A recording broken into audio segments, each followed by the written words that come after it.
The next chapter of baseball's most intense competition. And they have a fight.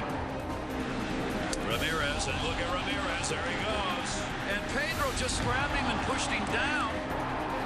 And there they go again. A 3-run home run for Buffington. And the Yankees are going to the World Series. Ortiz in a deep right field. We'll see you later tonight. The postseason continues in Boston. Game day has finally arrived at historic Fenway Park. Sox fans, they've started the party early, hours ago. A lively scene on the grounds at 4 Yawkey Way. And yes, even a few Yankees fans have made their way here to Fenway Park. All in anticipation of this matchup between one of sports' great rivalries, the Red Sox and the Yankees. The 2018 American League Division Series is presented by T-Mobile.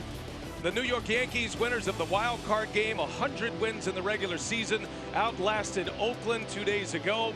The Boston Red Sox have been laying in wait, 108 wins, a franchise record, and they are the winners of the AL East. And hi, everybody. With that, we welcome you from historic Fenway Park. Brian Anderson along with Ron Darling. We'll hear from Lauren Shahadi in just a moment. Well, there doesn't need much buildup for this series for certain, Ron. This is a series that we have all been anticipating, but for the first time in MLB postseason history, it comes in the division series round. Well, you know what's amazing about these two teams? You know the rivalry's there, but they have just a great core of young players on both of these squads. You can envision this kind of game happening every October. When you look at the Red Sox, you have Mookie Betts and Benintendi and Bradley Jr. and Bogarts. You look at the Yankees, they have Aaron Judge, who really is the heart and soul of their team. He got them off to that quick start the other night. When you think about this rivalry, what comes to mind to you first? All the history. This is the first time since the 2004 season that these two teams will come together. Well, when I think of these teams, is that there's no love lost. It's October baseball. It's crisp in the air, and I think of starting pitching, and the starting pitching is going to be really important in this series. Yeah, Jay Happ on the mound for the Yankees. Chris Sale gets the ball for the Boston Red Sox. And there are a lot of questions about Chris Sale. And for more on that story, we welcome in the third member of our team, Lauren Shahadi. Good evening, Lauren. Good evening, BA. In a day when bullpenning is cool and trendy, the Boston Red Sox, they don't do that. In fact, it's the exact opposite. Alex Cora telling us he needs as much length out of his starter as possible and that they carry us. And that's exactly what Chris Sale has done all season long, leading up to that shoulder inflammation in late July. But 4 miles per hour difference in average fastball velocity from the beginning of the season until the end of the season. His pitching coach telling me velocity is not the only key to success. He does locate, he does have stuff, but I think there will be a collective sigh of relief, let's say that, if he starts north of 95 miles per hour. Yeah, that's a great call, Lauren. And Ronnie, we're going to be watching the radar gun maybe more than we like to do anyway. You know how I like to always watch the radar gun, but for Chris Sale, it is a huge difference maker for him. As you take a look at the Yankees batting order turned in by Aaron Boone, it is Andrew McCutchen leading off, Aaron Judge, then Aaron Hicks. In the middle goes Giancarlo Stanton, the designated hitter. Luke Voigt, who had that key 2-run triple in the wild card game. Didi Gregorius is the shortstop. Bottom three, Miguel Andujar, Gary Sanchez, and Gleyber Torres will round out the Yankee 9. Most prolific home run hitting team in the American League this year. And there is Chris Sale, 12 wins on the season in 27 starts. His 2.11 ERA would have been among league leaders. Didn't have enough innings to qualify though, Ronnie, because he has had some shoulder problems, and this will be a key start here, the first couple of pitches on what he's going to be able to bring to the party here tonight. You know, Brian, on the disabled list twice because of that shoulder. He was acquired from the Chicago White Sox to be the hammer in the postseason, and he is a question mark until he throws his first pitch. I've never looked at the radar gun on the first pitch. I will be looking at it tonight. See the defense for the Red Sox, outstanding in the outfield. Mookie Betts, one of the best in that expanse in right field. Jackie Bradley Jr. probably gets gold this year in Benintendi. In the infield, they are strong up the middle, but you look at the corners, Nunez and Pierce really in this game for their offensive production, and Sandoval has been great behind the plate. Nunez, to me, is the key, because he can get the hits, but he's been good at third. I wouldn't say he's great at third base. Rafael Devers and Eduardo Nunez, the two third base options. It is a one platoon system over at first base for the Boston Red Sox. And with the lefty Jay Happ, they put the Jay Happ killer in Steve Pearce at first base. Devers will sit for now, but figures to be a presence in this postseason for Boston. We have a number of firsts in this series. It is also the first time in Major League history two first-year managers will match up in the postseason, and the first offering from Sale is a swing and a miss by McCutchen, and away we go. There you go, Lauren. 95 miles an hour. The unknown for Sale. 129 innings pitched before the All-Star break, only 29 after. And another swing and a miss, and Sale powers up McCutchen for the first two strikes. Last four starts, just 12 innings for Chris Sale. He told his manager, I'm good, don't worry about me. I'm dealing with my shoulder issues well. It has healed. And I think Alex Cora was curious to know if he was just holding something back before this start or if he was inhibited at all. And those first two offerings would tell you that he feels pretty good. 4 starts since coming back from the disabled list. 2 trips on the DL. And he deals to McCutchen, and a called strike 3. And what a way to start for Sale and the Red Sox. Well, sometimes when you're a young manager, you got to trust your veteran athletes. And Sale assured Alex Cora that he would be ready, and the sharpness of that slider just outstanding. There's the velocity drop, as you've seen, from August 12th to the end of the season. It really spiraled out of control in his last start. And that is why the Red Sox had some concerns, but you could call it a quiet confidence, and it looks like they can put those fears to rest for now. So here is Aaron Judge, and what an all-world matchup this is going to be. These two teams met 19 times during the regular season. Boston won 10 of those 19. They have played about even over the last 5 years. Judge hit that electrifying home run in the wild card game. It was a 2-run blast in the first inning off Liam Hendricks, and it got the Yankees rolling. They would win that game over the Athletics 7-2 and earn the right to enter into the division series against their division rival. Good swing by Judge on that fastball. He was right on it. And there's a strike. It's not that Sale can't be effective at 91, 92 miles an hour. He's always had the intimidation factor. That comes in when you're throwing north of 95. A ball and 2 strikes on Aaron Judge, and a foul out of play late on it. Judge with 27 home runs during the regular season, drove in 67. He missed 7.5 weeks with a chip fracture in his wrist, his right wrist. Still able to put up impressive numbers despite missing all that time. Another 1-2, and Judge fouls this one away. Still late on it. Count remains at a ball and 2 strikes.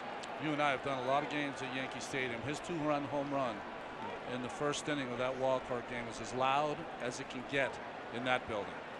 Well, Luis Severino was on the mound for Aaron Boone, and he was terrific as well. 4 innings, but that first inning especially, mostly fastballs, kind of capturing the energy of Yankee Stadium. Sell fires, and that's a called strike 3. Back-to-back backwards Ks for Chris Sale.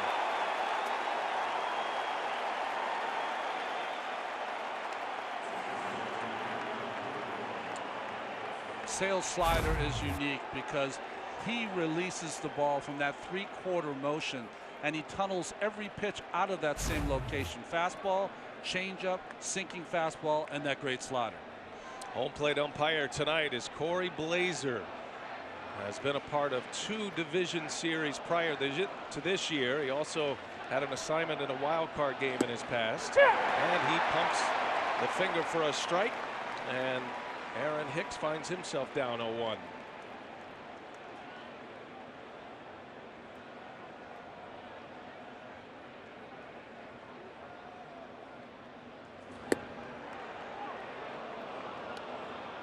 Really don't ever talk about the nerves of the home plate umpire coming into a game like this, but when you're the pitcher in a postseason game and the umpire is hunting strikes like Blazer is, it gives you a warm, fuzzy feeling.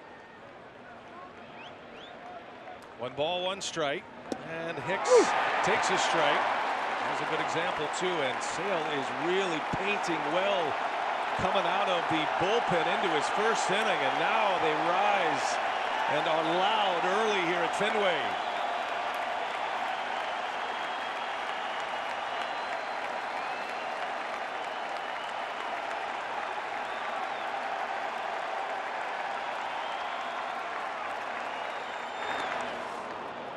Nice play, Sandy Leon. Part of the story for the Red Sox as well. He is back there to catch Sale. Alex Cora supremely confident in Sandy Leon defensively, and he is the preferred catcher for Chris Sale. Red Sox carry 3 catchers on their division series roster, primarily to get Leon into the games and behind the plate to start these games. Here's a 2-2 to Hicks. Count goes full now. There's 2 things that'll happen if Chris Sale is on time. He will get a lot of looking at strikes because his stuff is just so nasty. And second thing you'll see is you'll see some real silly or bad swings from the hitters when he's right. Gets a lot of strikeouts on the slider. It's about a 50-50 split there when you combine them all. And here he comes on a 3-2, and it is down and in. Aaron Hicks draws the walk. Just continues to put together impressive at-bats all year. In the wild card game, in which he drove in a run with a double, and here to start his night in the division series. That'll bring up Giancarlo Stanton, and in the wild card game, the tape measure blast of the postseason so far on Blake Trinan, and that made it 7-2. And Giancarlo Stanton with his first career postseason home run in his first career postseason game. Stanton also walked. He was an excellent hitter this year at Fenway Park. He hit .486 at Fenway. Popped a couple of home runs as well. See those 38 homers and the 100 RBIs led the Yankees this season. Runner at first, 2 outs for Chris Sale.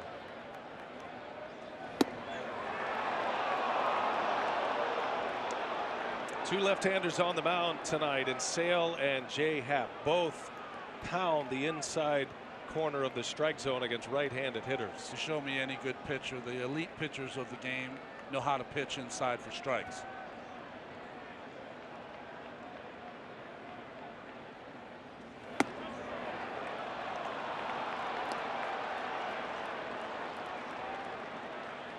Well, Stanton obviously destroys all pitching, but especially left-handers. Second most home runs in the American League against lefties this year. No ordinary left-hander on the mound in Chris Sale. 2 balls and a strike. Aaron Hicks, good speed at first base. And Stanton takes a ball, and now it's 3-1. Luke Voigt's on deck. You can see the Yankee hitters right from the start with McCutcheon, who took a couple of pitches. They are trying to work Chris Sale, trying to get deep into the count, trying not to go after pitches out of the strike zone. See what he has in mind. 3-1, a wave and a miss. That swing is interesting too. That's one to mark because it is one sinking down and away, and that's the same pitch he threw to Hicks 3-2. It's the changeup. Stanton was falling back. Full count. Can he strike out the side in the first? Stanton trying to get Hicks on the move, and a swing and a grounder foul.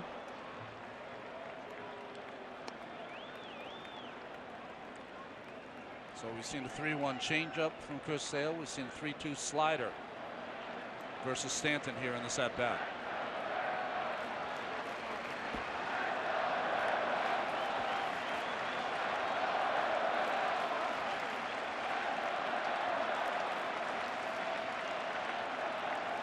2 outs, runner at first. Pitch number 23 of the inning.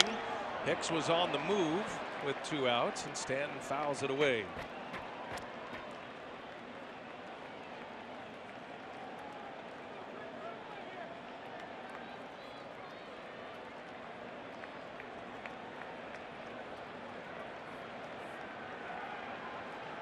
Well, Yankees, greatest home run hitting team in the history of the game. 267 home runs this year. They want to clobber you when they face you. High strikeout team as well. Stanton had a career high in Ks at the plate.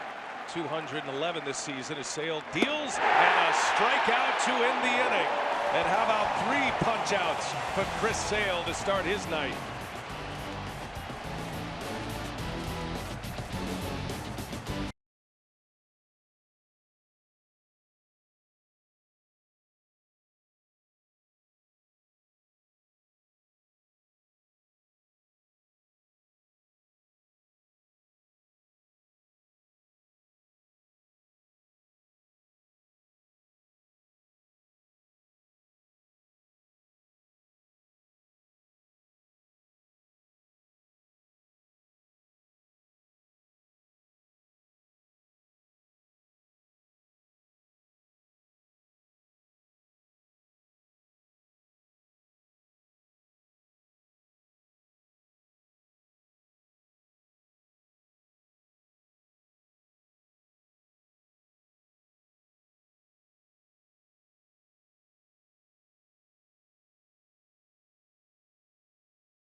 Boston gets to play in the postseason now. They've been sitting since last Sunday. The batting order turned in by Alex Cora, Mookie Betts, Andrew Benintendi, Steve Pearce make up the top half. Then J.D. Martinez, Sander Bogarts, Eduardo Nunez in the middle. Bottom 3, Ian Kinsler, Sandy Leon, Jackie Bradley Jr. A prolific offense.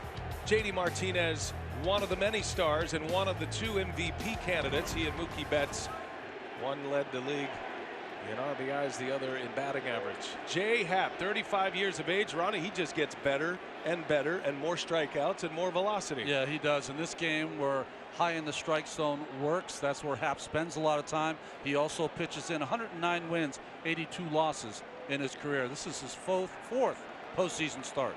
Began the season with the Toronto Blue Jays, arrives to the Yankees, has another matchup with the Boston Red Sox, and he deals strike 1 to Mookie Betts, the batting champion in the American League, first since 2003 for the Red Sox. That was Bill Miller.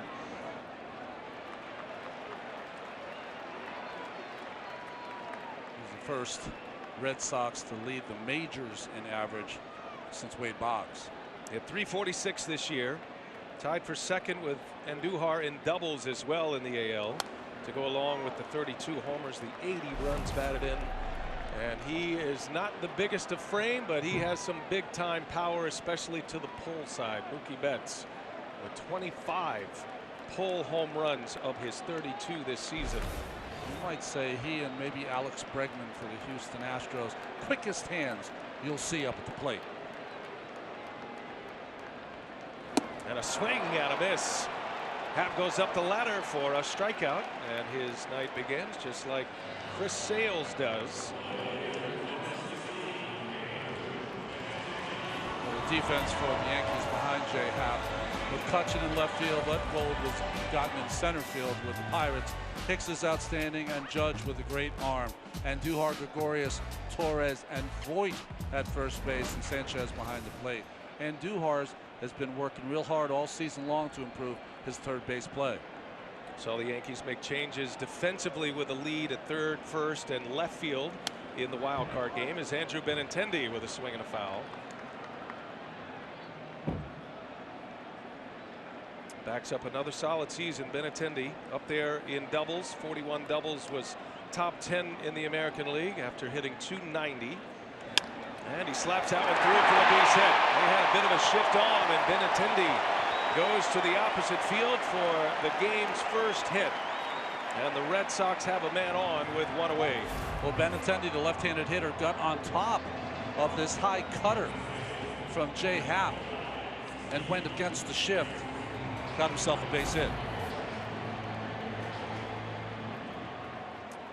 One of the main reasons Aaron Boone wants Jay Happ on the mound in this game and potentially a game 5 if it goes that far is his success against the Boston Red Sox, especially in his last 12 starts. 5-1 record, a 1.98 ERA. Benintendi takes off, throw to second base, not in time. It's a much different looking Red Sox team than what we saw last year, and even the strong arm Sanchez will be challenged here tonight by Boston, and it's called safe and a stolen base. They will certainly want to take a look at this. Well, in talking to Alex Cora before the game, you could see Benintendi. I thought he got in there with that left hand and kept the base. That tag is late. The key, Alex Cora said, when he was with Houston last year, he found the Red Sox team passive. He does not want them to be passive. He wants them to be aggressive. And right away, Benintendi swipes second base. Mike Winters, the crew chief, is walking over saying, let's go, Aaron, let's make a move here. And they play on, not worth challenging. Remember, managers get 2 challenges in the postseason. That is up through 7 innings, and then it'll be discretion of the crew chief, and they almost always go to replay if there's one in question. Rarely gets to the end of a challenge. So here's Steve Pearce. And a couple of former Blue Jays matching up against one another here, and Steve Pearce with 6 career home runs in just 32 at-bats against Jay Happ. What a find he's been in Boston. He really has. He was acquired by Boston to face Happ and CC Sabathia of the Yankees.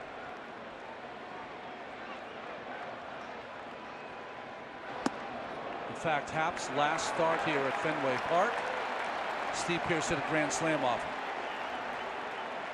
Now those went on the books as unearned runs, but runs nonetheless, and a memory to keep if you're Steve Pearce, who grew up a die-hard Red Sox fan. Arrived to Boston at the end of June. And that's ball 4. Well, 2 on for Boston. That's part of the history right there, that grand slam in the last at bat. Very careful in pitching to Pearce.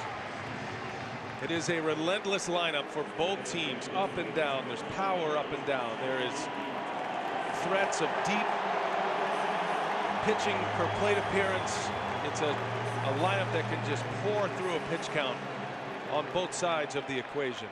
And certainly they can both hit the home run, and this is one of the best home run hitters in the game, JD Martinez. See him with his eyes closed, visualizing what he's going to face from Happ.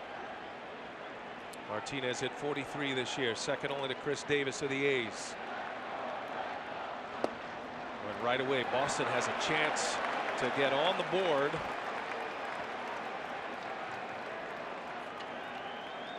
Happ has had his home run problems in the first inning.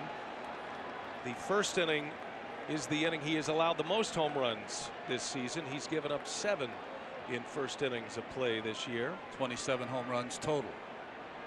2 on, 1 away. In the dirt. Good block back there by Sanchez. I thought Gary Sanchez played very well in the wild card game. He moved well, he threw the ball well, he framed pitches nicely. All that concern about Sanchez behind the plate. He was excellent. Well, he's gotten the reputation that if the pitchers have above average stuff, that sometimes he can't move quick enough. He was great in the wild card game, and J-Happ usually is like catching from a rocking chair. That's how effective he can be at times. Great command, puts it where he wants it. He is in the fire early here in Boston, though. Benintendi, the runner at second, reached on a single. Pierce draws the walk. And the 2-0 to Martinez. Pulls one deep left field. Is it high enough? It is gone. It just sneaks over the monster. And a 3-run bomb. J.D. Martinez puts the Red Sox on the board first.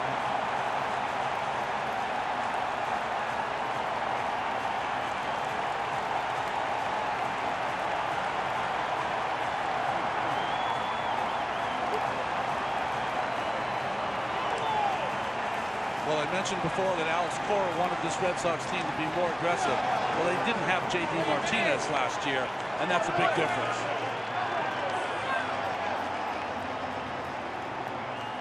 Very similar to Judge's home run in the wild card game in the first inning. This one, you can just see the Red Sox let the air out of the balloon a little bit. 3 on the board on a frozen rope that was either going to take down the monster or go over the monster. And that is a souvenir for a lifetime right there for that Red Sox fan.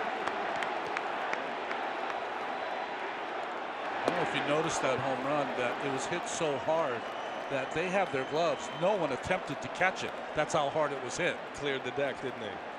J.D. Martinez. What a moment for him. First postseason game as a Red Sox player. First home run against J-Happ. 20 career at-bats against J-Happ and never homered Martinez until now. 3-0 Boston. Xander Bogaerts looks at one off the plate, a little bit low maybe. And the count evens at 2-2.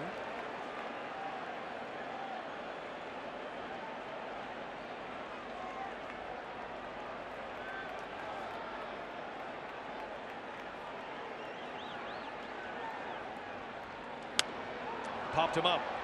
Foul territory. Luke Voigt. 4 out, number 2. Let's take you back to the J.D. Martinez clout. Well, he got up in the count, got a pitch down and in, and did not miss it. When you think of Martinez, he's the kind of guy that likes to hit the ball out front. He likes to hit the ball down, and that's about as hard as you can hit a ball out of this ballpark.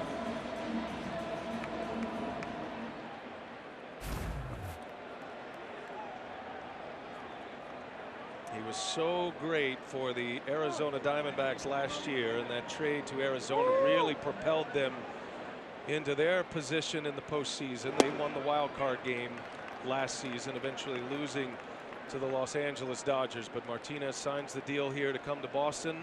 They brought him here to participate and deliver in the big moments like this, and in his first try he strikes with a 3-run blast. Remember, their 2017 team were very challenged to hit the long ball, so he changed all of that.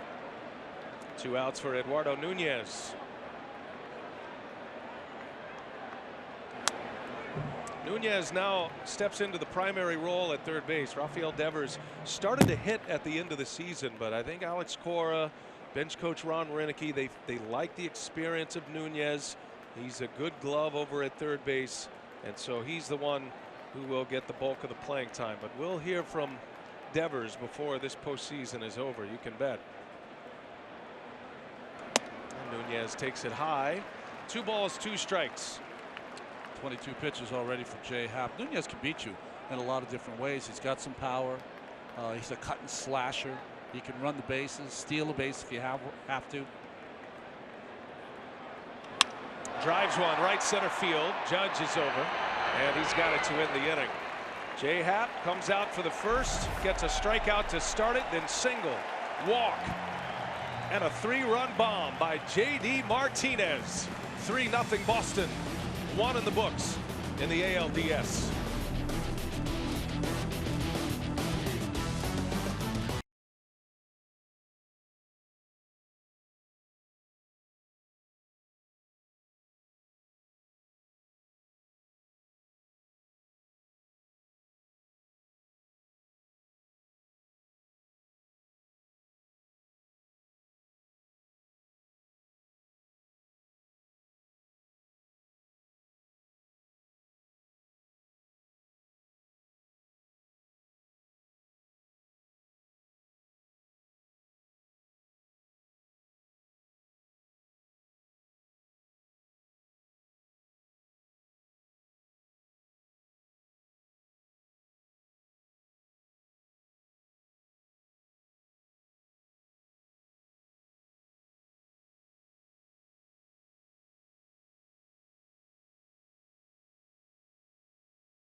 Pitch, Hit, and Run is a Major League Baseball free skills competition for boys and girls aged 7 through 14. You can sign up now, host free competitions in your local community at pitchhitrun.com.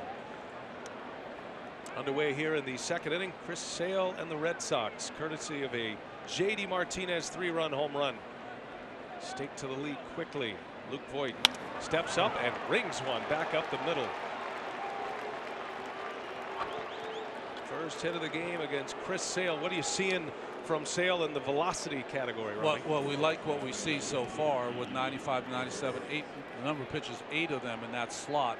I think the key, though, is your adrenaline is pumping in the postseason in that first inning. I'm going to keep a close eye on him, innings now 2, 3, and 4, to see if he maintains that velocity. I like what Jimmy Rollins said in the pregame show about quieting the crowd down from the opponent's perspective, right? That was his favorite thing to do. And as this game is now settled in, it was electric in that first inning, especially after that home run. And now we'll see if the Yankees can, in fact, quiet down this Boston crowd. Lead single by Voigt. Didi Gregorius at the plate. A lot of questions about Gregorius as well, whether he would be able to perform in the postseason. And he slaps one down the left field line. That is a foul ball. Just missed the line. And just missed extra bases. By how much? Well, they can't be much because the wall's right there. About a foot foul by Gregorius, who, it doesn't matter right-handed, left-handed, he'll always give you a quality at bat. 4 for 14 lifetime off Chris Sale. That's Field and Colbreth, the left field umpire. Welcome all of you coming over to us from the Brewers Rockies game, where Milwaukee has taken a 2-0 advantage in that one. We are just underway here in Boston at historic Fenway Park. First ever matchup between the Red Sox and the Yankees, one of sports' greatest rivalries. First ever matchup in the division series, and the first time they have played against one another since that famous 2004 American League Championship Series. But the first go round here in this best of 5 division round, and one of the 3 100-win teams in the American League. Astros won at home today. Astros beating the Cleveland Indians. Justin Verlander was terrific once again. This American League is loaded, and the 4 teams that remain, you could flip a coin. I think every manager on each of the teams feels like he's got enough firepower to win a World Series this year.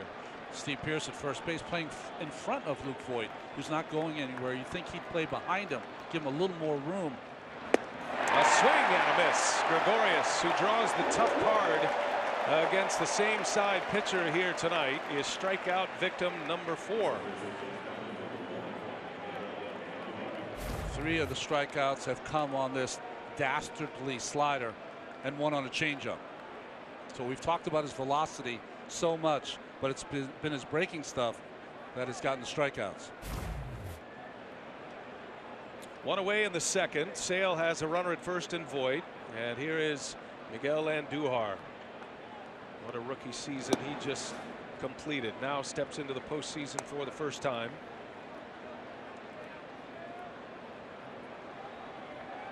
Andujar led rookies in homers and RBIs in the American League this season.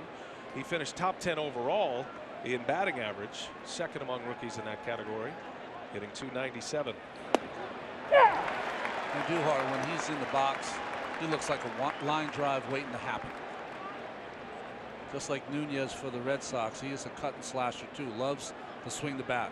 And a doubles haven here at Fenway Park too. And Andujar was up among league leaders in that category, tied for second with Mookie Betts. Alex Bregman of the Astros led the league in doubles. Andujar with a runner at first, and a swing and a ground ball. Big bounce out to second base.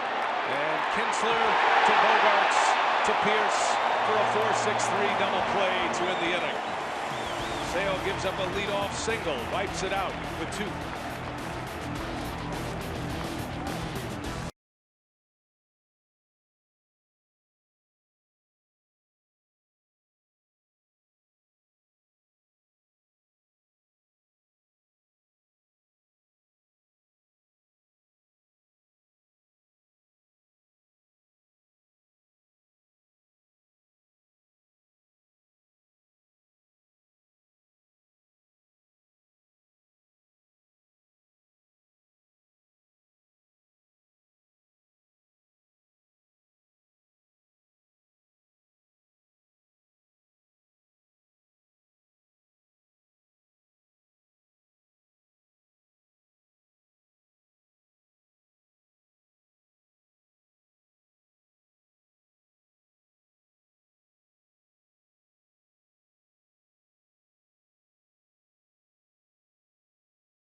National League Division Series presented by Doosan. Tonight on FS1, Braves Dodgers. Game 2 of that series. Dodgers up 1-0. Sunday, run it back with the Brewers and the Rockies. That'll be at Coors Field in Denver. That'll be on MLB Network, and then the Dodgers and the Braves on FS1 following that first National League game. We're off and running in the division series. This is the third game of the day with the Braves and the Dodgers waiting to get theirs started on the West Coast tonight. If there's such a thing as a weakness for a team that's won 108 games, when you look at the bottom third of the lineup for the Red Sox, Kinsler, Leon, and Bradley Jr., that is a little bit of a weakness for them. But Kinsler has been hit well against Happ. A couple home runs and 7 hits. Ian Kinsler participating in his 5th postseason. It is the first since the 2014 season with Detroit. And Happ misses outside. Kinsler gets ahead, 2 balls and a strike. Kinsler's a good match for him against Happ. He likes the ball up in the strike zone, middle of the plate in. Kinsler's done some damage in the postseason.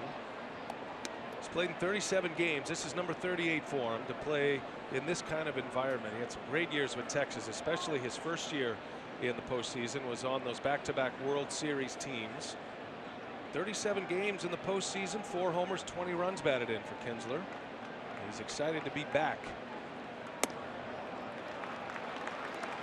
Let's see if Happ can settle in now, giving up the 3-run home run in the first. Worst case scenario for Jay Happ.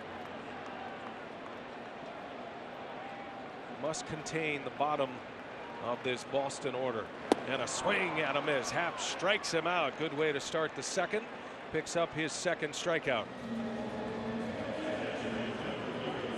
Well, that's the key for Happ, is to keep the ball down on Kinsler, who likes the ball up. So far in this game, Happ has not been able to establish those strikes inside, but he's been able to get Kinsler out there on the fastball away. Was an all-star season for Jay Happ this year, and at 35 years of age, he just keeps improving. He has been out ahead of the launch angle craze. He has been the launch angle whisperer this year, pitching with that inside fastball and that high fastball. And his strikeouts have never been better, never been more frequent than here in his age 35 season. Sandy Leon takes a strike, evens a count at a ball and a strike.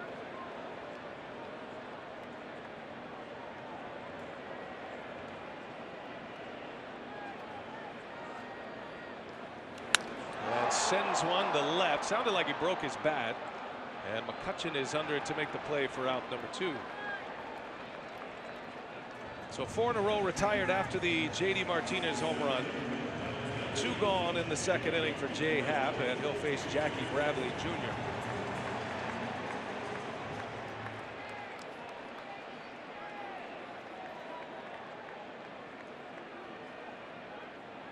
The number 9 hitter serves as that 2nd leadoff hitter once the lineup rolls around.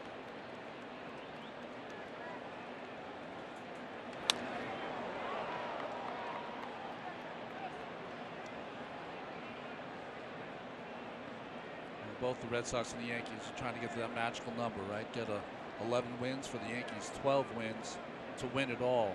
And I think for the Red Sox, Jackie Bradley Jr. and the bottom of that Red Sox order is going to have to produce to turn that lineup around, to get back to those big hitters. 11 more is on the board. 108 wins this year as they start the postseason. Yankees are trying to win 12 in this postseason to win the World Series. That's what is required.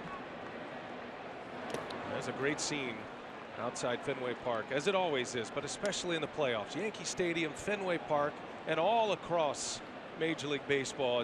It's another level. It's another opportunity to, as a fan base, to embrace this kind of moment, these memorable moments. There's a shot back to the mound on a hop. Nice play by Happ. And Bradley is out. And a good bounce back for Jay Happ in the 2nd inning. 3 up, 3 down with a strikeout.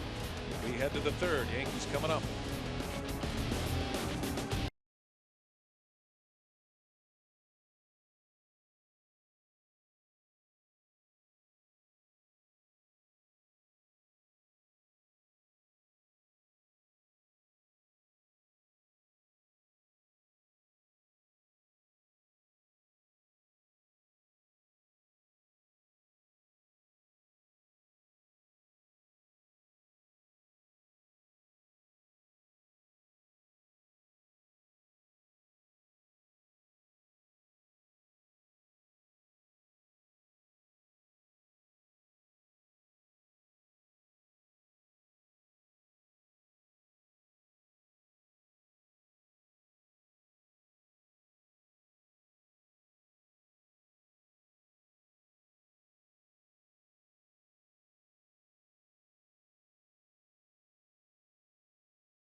2018 American League Division Series is presented by T-Mobile.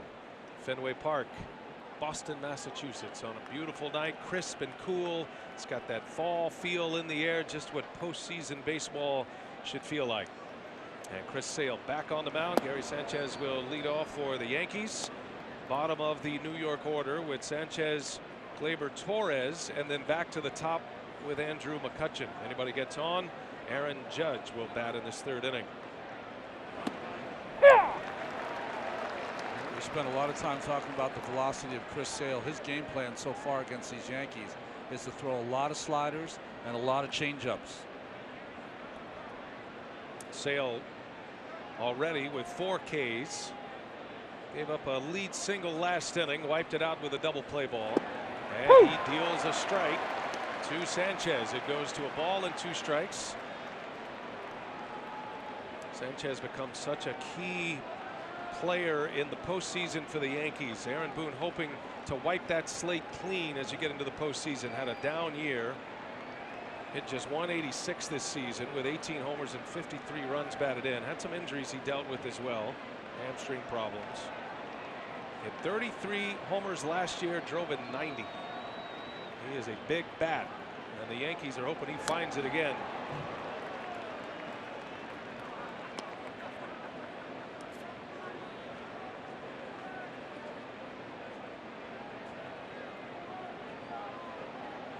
I always wonder when I see a pitcher that is as good as Chris Sale in the third inning throwing so many breaking pitches. Is it part of the game plan, or does he not like his fastball? Does he not believe in it? Because they know, right? They don't even have to have a radar gun reading on that. They know how it feels out of their hand, and that's a good call. That's something to watch here.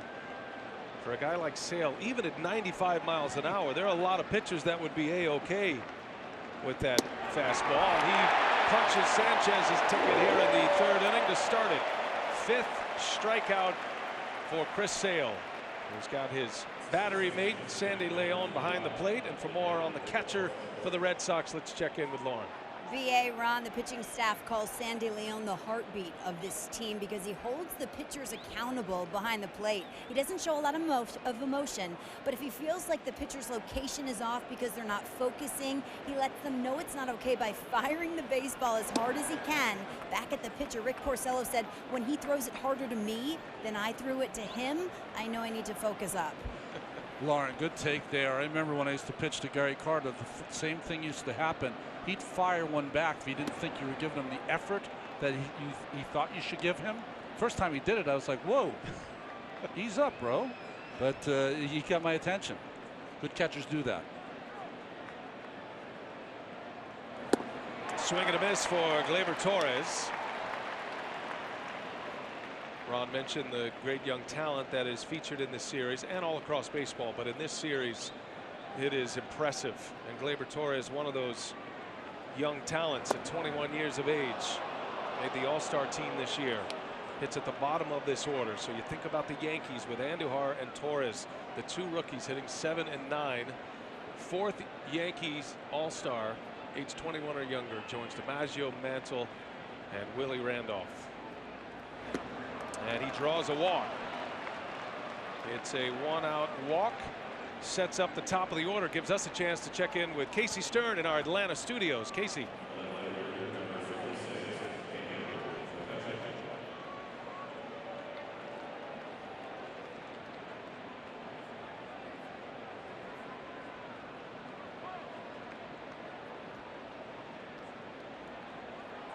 All right, Casey, thanks. In that remake of the Sud series, they go from Miller Park to Coors Field.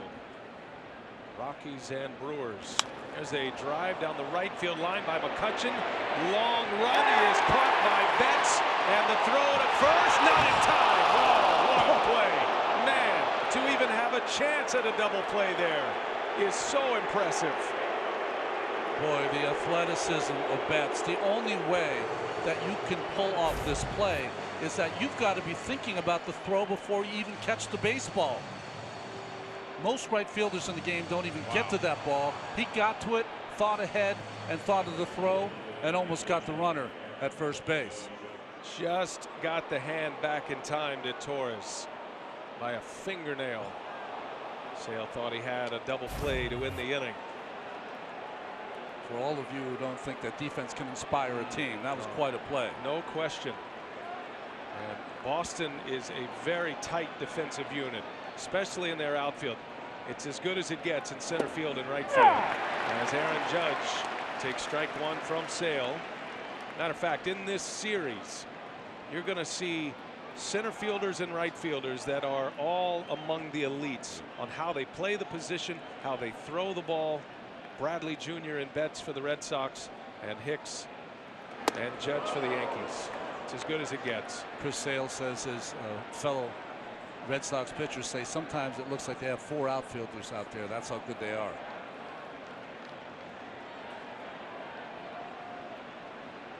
Now with Torres getting back, it does allow Judge to swing the bat with a man on in this 3rd inning. 2 are gone. Sale struck him out looking in the 1st inning on a big slider. And a bouncer over the mound. Kinsler's right there. He'll go to the bag for the unassisted putout. And the side is retired. So far so good for Chris Sale. Looks good. Good velocity. And getting some great defense by Mookie Betts. First to run it down. And then fires a strike to first. 3-0 Red Sox.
Fans, every time you tweet using hashtag HR4HR this postseason, T-Mobile will donate another $1 to veteran-led Team Rubicon volunteers rebuilding communities hit by hurricanes.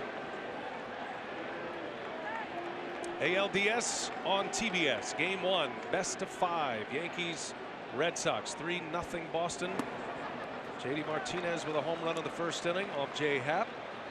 Mookie Betts also will be in the running for an MVP award in the American League. Safe to call him the favorite to win the MVP. And he takes a strike from Happ. Back to the top of the order goes Boston with Betts, Benintendi, and Pierce. Happ has retired 5 in a row since the JD Martinez home run. One of the things, Brian, that'll happen on a bench at this level is that your teammates, after you give up a 3-run home run, will say to you, hey, listen, just hold them there. We'll come back. Now it's on J-Happ to hold the Red Sox right there.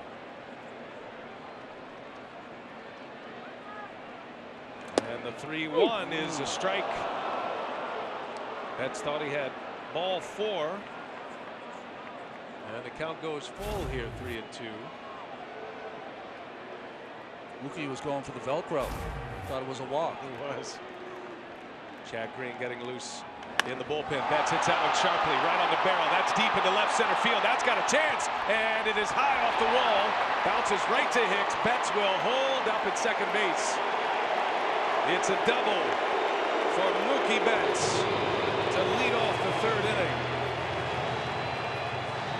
Moments ago, Lawrence Shahadi caught up with Yankees manager Aaron Boone. Aaron, J-Happ would like one back. Other than that, what have you seen? Just struggled a little bit with his the fine-tuning of his command of his fastball. And the one there got him hurt a little down and in, and JD got him. You've seen the best of Chris Sale this season. What makes him so good when he's on? Well, tonight he's pitching. You know, he's adding, subtracting. We've seen the changeup, the slider, and the fastball. He's moving it around, changing speeds. We've gotten some base runners against him, but haven't mounted much yet. Aaron, thanks. You bet. Thanks to Aaron Boone, who has activity in his bullpen. Chad Green getting loose under the watchful eye of bullpen coach Mike Harkey. Well, in the year of bullpenning, in the postseason where we've seen bullpenning already, the quick hook will be out there. And if J-Happ's not able to retire Benintendi, he might not even face Steve Pearce, who has those ungodly numbers against him. Aaron Boone sitting Larry Rothschild to the mound, buying a few extra throws down there for Green. And so a leadoff double by Mookie Betts on a 2-strike pitch. And here is Benintendi now.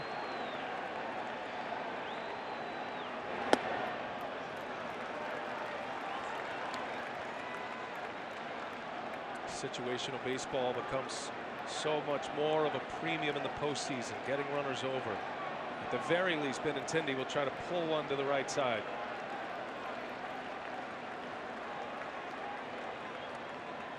And he bunts, and it's a good one. Coming in, Voit, nobody there. That's a base hit.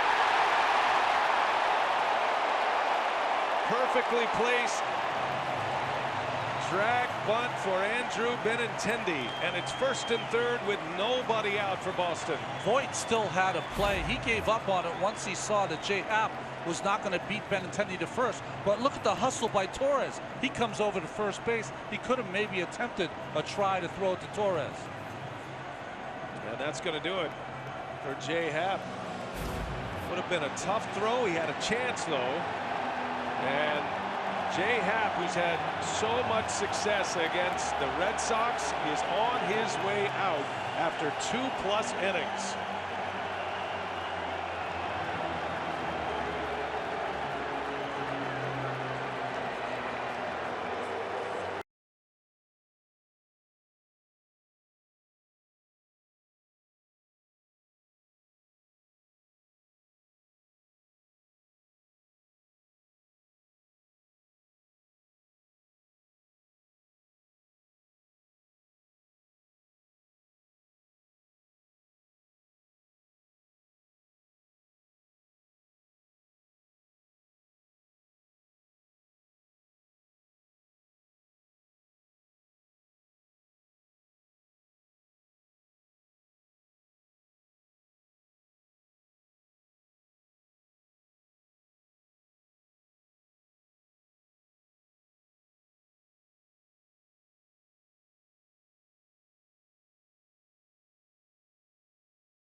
Sure to join us tomorrow for more postseason action. We have a couple of Game 2s of the American League Division Series presented by T-Mobile. Pre-game coverage starts at 3:30 p.m. Eastern. Indians, Astros at 4:30. And then the Yankees and the Red Sox at 8 p.m. Eastern. TBS, your exclusive home for the American League postseason. And we are underway in Boston, and it is not going well for the Yankees early. 3-run homer by J.D. Martinez in the first. Chad Green is on in the third with 2 on and nobody out. You don't see too much other than just straight fastballs, 95 plus from Chad Green, trying to get him in here to get some strikeouts. The early pull at J-Happ certainly brings him into focus later in the series, potentially a Game 4. Right now they've got Sabathia slated. All that's down the road, but the early pull gives Happ the opportunity to come back. 2 runners still belong to him. Red Sox a chance to add on. Steve Pearce at the plate. Alex Cora does have options. You know, that is a first base platoon at first base, so he's playing a little bit of a hunch here with Pearce as opposed to Mitch Moreland once the lefty starter is out of the game. Gonna let it ride with Pearce. It's awful early to make changes, and he delivers. Pearce with a base hit. Betts is in to score. It's an RBI single for Pearce, and the Red Sox are up 4-0.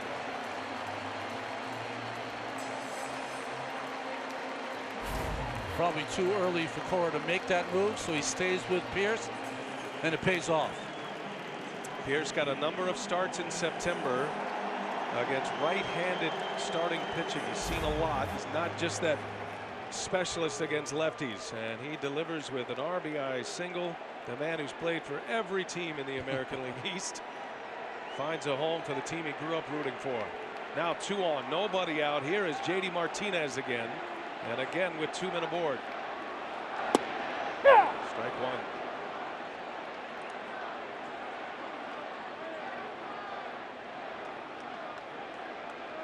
Well, we saw that home run on the down and in pitch pulled over the monster by J.D. Martinez, but he can take you out coast to coast. Power, great power to right and right center. Benintendi, the runner at second, Pearce at first, and Green will check on Benintendi, the inside move. Boston has been excellent as a team, hitting with runners in scoring position against the Yankee pitchers this season. A .292 batting average as a team. That is a major improvement from last year. They hit just 143 with runners in scoring position, and Martinez a wave and a miss, and it's 0-2. These 2 teams separated by just 8 games. Franchise record for wins for Boston, 108, their 3rd consecutive AL East title. Yankees winning 100, but having to go through the wild card game, and they are down 4 early here in the 3rd inning.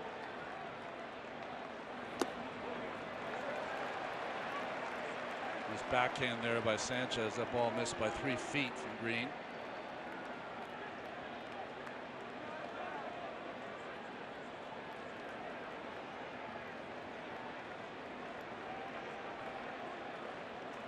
They're doing damage. 1 ball, 2 strikes.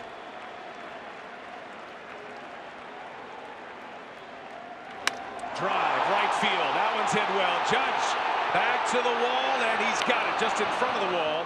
Benintendi will tag and make it to third. It's a long, loud out. That's 30 rows up at Yankee Stadium.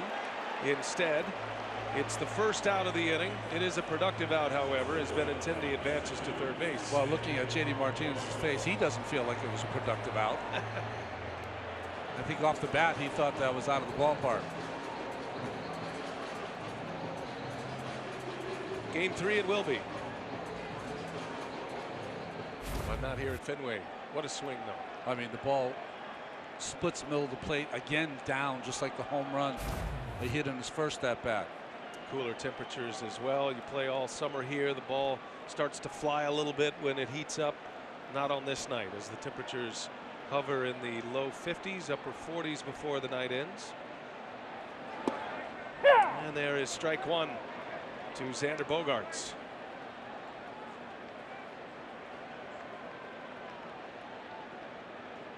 It's a good number for Bogaerts, 64%. Usually the average is around 54, 55%.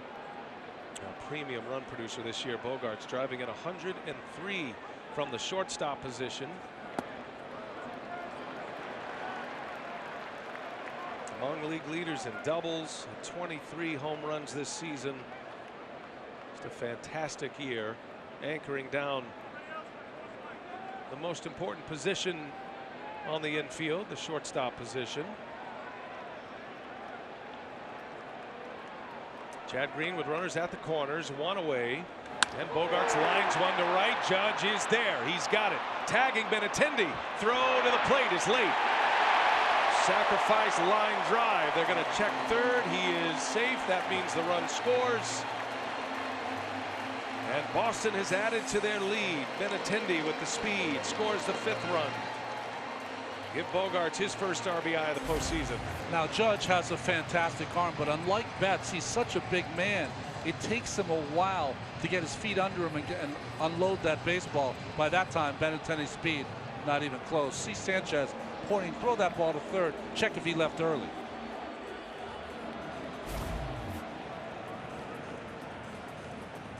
Now Mike Winters is over. Home plate umpire Corey Blazer. See what the call is here. I'm not sure. I'm sure they're looking at the third base situation with Benintendi. Catch there. Yeah, he's clean. He's clean, but I think what is happening, remember that it took the Yankees a long time to try to get through that phone and review a call in the first inning. Maybe their phone is out of order because they called Mike Winters in. It's almost to say, hey, listen, we're not getting the proper kind of reception back to where we have to talk to our guys.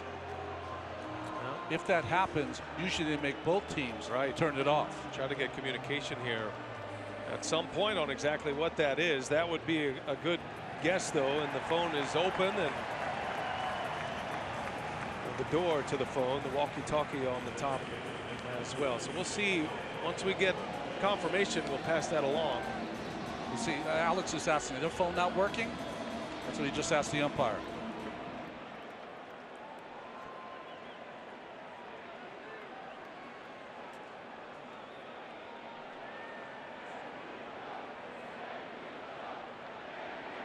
$5-0 Boston. They've scored twice here in the third. 2 outs now. Runner at first is Pierce. Eduardo Nunez at the plate.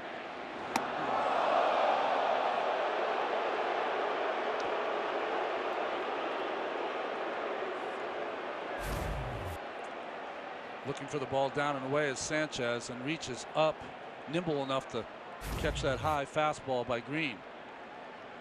Chad Green taking over for Jay Happ. Those 2 runs belong to Happ. 5 earned runs allowed in 2+ innings for Happ. You can close the book on him now. Giving up 4 hits, 5 runs, had a couple of strikeouts. There was 1 walk in there. That was a key walk to Pierce, which set up the JD Martinez 3-run home run in the first. Nunez in a 1-1 count, and a swing and a miss. 1 ball, 2 strikes. One of the few sliders from Chad Green.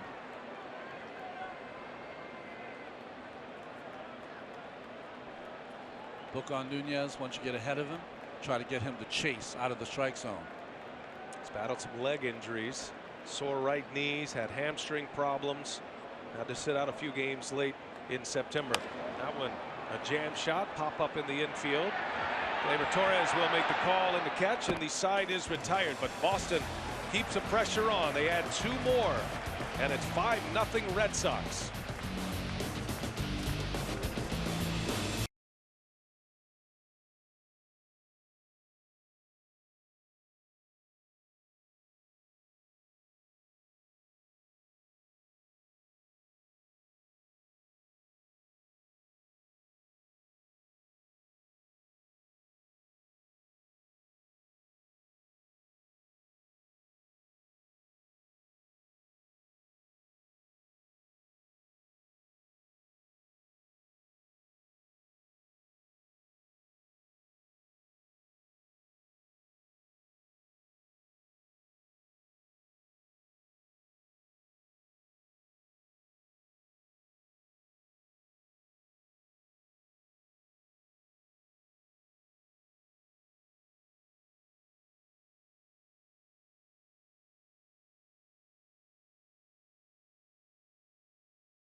before that really what you want to do as a pitcher to repeat your motion is the ball's got to come out of the same place. Slider there, change up, and then the fastball, all from the same position from Sale. So as a hitter, you can't sit on anything or anything in his motion that gives you a little idea of what's coming.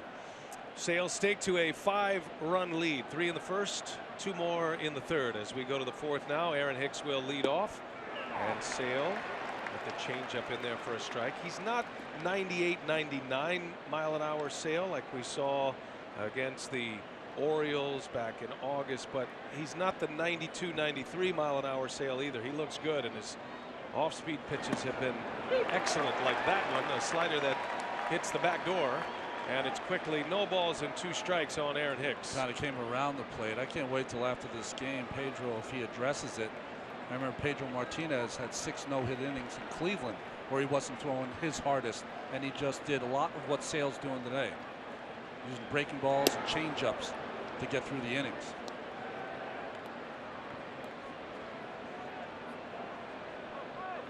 Sale with 5 strikeouts.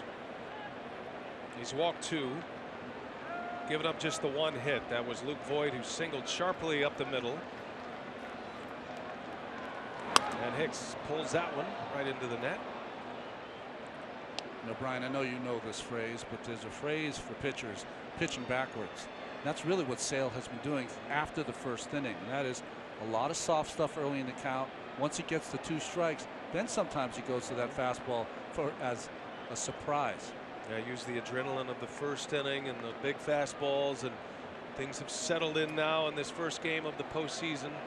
Sale has been on the attack. He has had 6 1-2 counts on the first 12 hitters. He misses with that one to even it at 2-2. Aaron Hicks drew a walk in the first inning, one of the 2 walks allowed.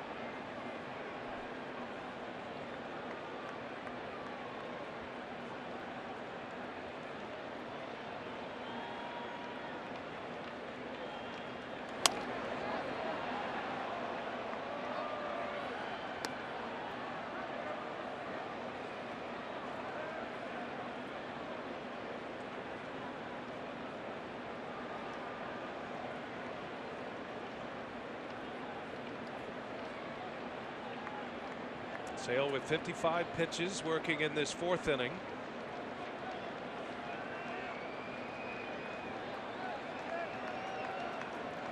And the 2-2. Hicks stays alive. Hicks has been showing more power each season, at a career high with 15 home runs in just 88 games last season, 27 bombs this season. Well, it's such a great story. He could have been discouraged, came up at such a young age, forced into center field by the Twins, didn't hit, and really has rebuilt his career in New York. Had one of his most memorable games this year against Boston. Back on July 1st, had 3 home runs against the Red Sox. He homered from each side of the plate. That's the other part of Hicks's game, the firepower in this Yankees lineup. He's the switch hitter that hits third. So he's not only in that protection mode behind Aaron Judge, he slots between Judge and Stanton and just keeps improving his game. He's already one of the elite center fielders. Twins drafted him as the 14th pick and maybe pushed him to the big leagues quickly, like you're saying, and the anxiety of coming up early and trying to be maybe the speed guy, the plus defensive guy, but as a Yankee, he's really emerged as a weapon in the power category. Maybe a lesson for the Twins in their own center fielder right now, Byron Buxton. Yeah. Yankees beat the Twins last year in the wild card game and made a run all the way to the American League Championship Series, eventually losing to Houston. I was talking to Alex Cora before the game today and thinking back to that Astros-Yankees ALCS, and Alex shared with us that this process of becoming the Red Sox manager was occurring throughout that process. It actually started in the division series, and the phone calls were being made. He had opportunities for interviews at a couple of locations, including Detroit and including here in Boston. Hicks shoots one to right. What an at-bat. hangs in there, got down 1-2, and then slaps a single to right field. Let's check in with Lauren. She had a visit with Alex Cora a moment ago. Alex, 24 pitches in the first for Sale, a quick second. Are you seeing what you wanted to see? Yeah, I think everybody got caught up on the velocity. We wanted him to get extension and be consistent with his delivery, and so far so good. JD Martinez started this. You said he makes everyone around him better. What is it about him? It's preparation. We talked about Hap yesterday, and he told me, hey, I'm going to look for a pitch down in the zone, and if I get it, I'm going to put a good swing on it. Right away he gets it, and we scored 3 right away. Appreciate it, Alex. Thanks. Thank you. Well, only Ralph Hulk has won more games as a first-year manager in Major League history, 109 with the 1961 Yankees, than Alex Cora. And the Alex Cora, Aaron Boone matchup of first-year managers, the first time ever in MLB postseason history. They were colleagues at ESPN on television, and then Cora, of course, went to the bench coach role with the Astros. We've got a timeout asked for here. They're going to check on Hicks at first base. He's trying to stretch out. It looks like his calf on the first base bag. So the trainer's going to come out with Aaron Boone. Yeah, Aaron Hicks missed some games against the Tampa Bay Rays a couple of weekends ago. With some hamstring problems. And on this cool night in Boston.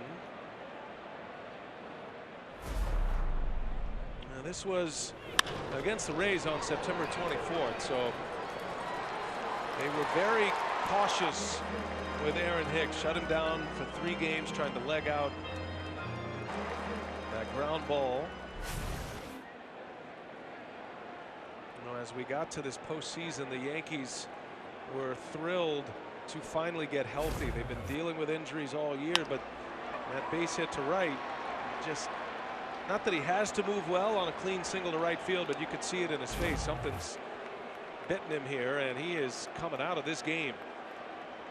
So down 5-0. The Yankees are going to lose their starting center fielder. Brett Gardner will enter, and he will run. After an 11-pitch battle that results in a single to right, Hicks is out.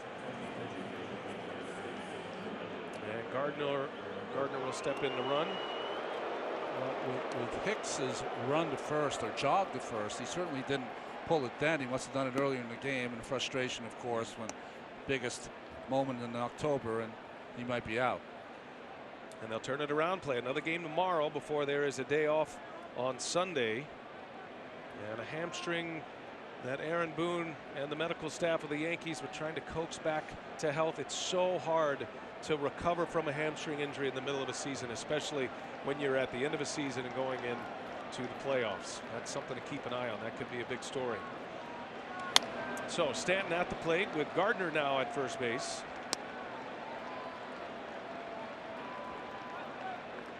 Stanton a strikeout victim in the first.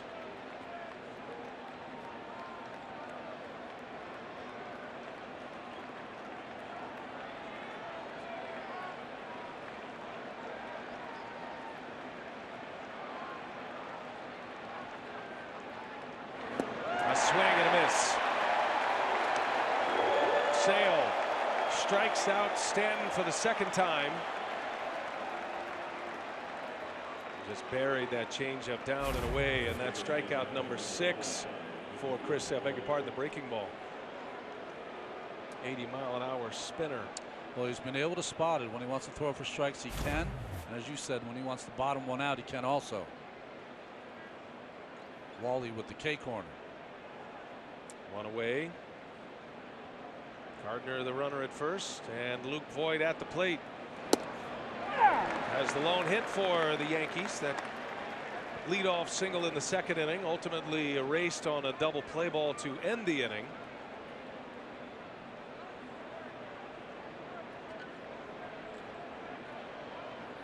Voigt's had great numbers against the Red Sox, against everybody, but specifically the Red Sox, as they matched up 6 times down the stretch. Last 4 games against Boston, 8 hits in 16 at-bats, and among those 8 hits, there were 5 homers. Defensive swing that time. And it's no balls and 2 strikes on Voit.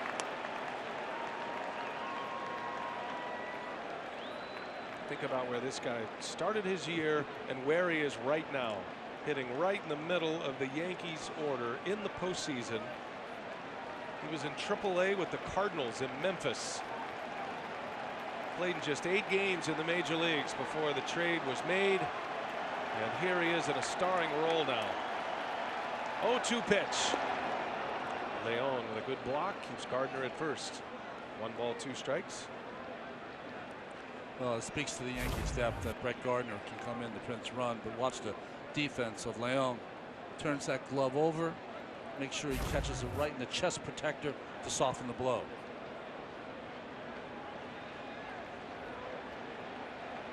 It's a cool night here in Boston. No sleeves though for Chris Sale. And it was interesting in the first inning. He was sweating. He was worked up into a lather in the first. That has cooled off since, going to the hands, which the umpires will certainly let them do when you're off the rubber. 1 ball, 2 strikes, and it's a call. Strike 3. Sale hits the edge. Back-to-back strikeouts gives him 7. 7, and that's the 4th strikeout that's been taken by a Yankees hitter. That slider starts so far off the outside corner, the hitter gives up on it, and by the time it breaks, it's right down the middle of the plate. See his motion, it's all arms and legs. The deception from Chris Sale to the opponents can be devastating.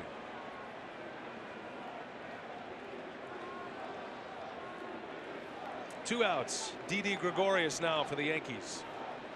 Gardner still at first base, and there's a shot down the right field line. The pesky pull, that is just foul. He took a shot at it. Didi Gregorius almost a 2-run homer in that very famous pesky pole in right field. Well, really one of the few hanging sliders from Chris Sale. Didi was all over it.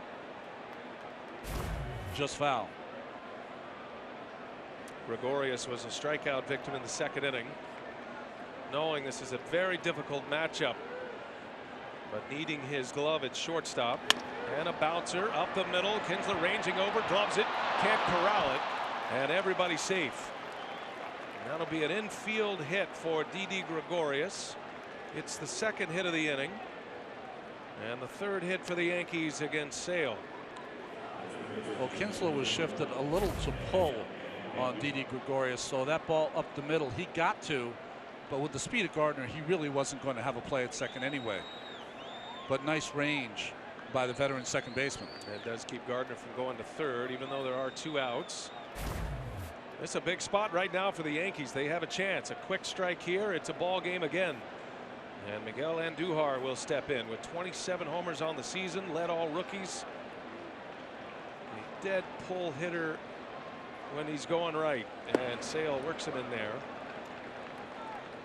Talk about Mookie Betts and the quick hands of Mookie Betts. This guy, he's on that list as well. It is tough to sneak a fastball by him.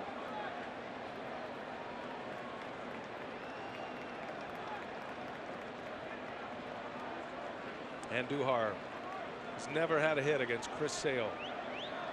0 for 7. Bounced into a double play in the 2nd inning to end the inning.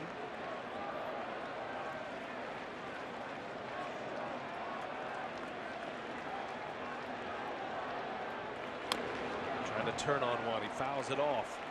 And it's a ball and a strike. You said it in the wild card game, Ron. The New York Yankees, the bottom of their order.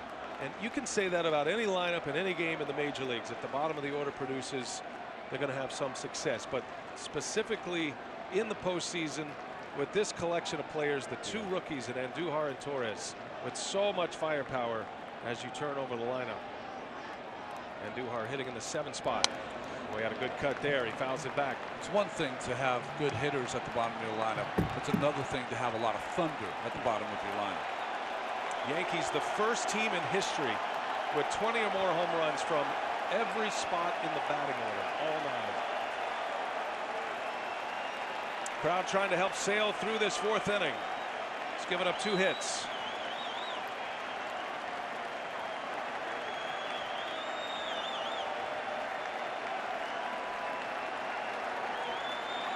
1 ball, 2 strikes on Andujar, and he takes it down and away. The changeup didn't bite on it. That gets a lot of swings for Chris Sale throughout the regular season. Just off the plate enough for Andujar to lay off it. And remember, he's been backdooring that breaking ball. Gave him something to look at outside.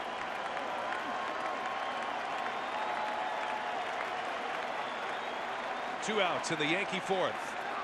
Sale deals and a swing and a miss. He struck him out. He went to the changeup. He strikes out 3, gives him 8 for the game, and the Yankees strand a pair and lose their center fielder in the process.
Is presented by the Chrysler Pacifica, the defending world champion Houston Astros, winning game 1 of their series with Cleveland. Well, they got off to a quick start with Bregman, who's turned himself into one of the better players of the game.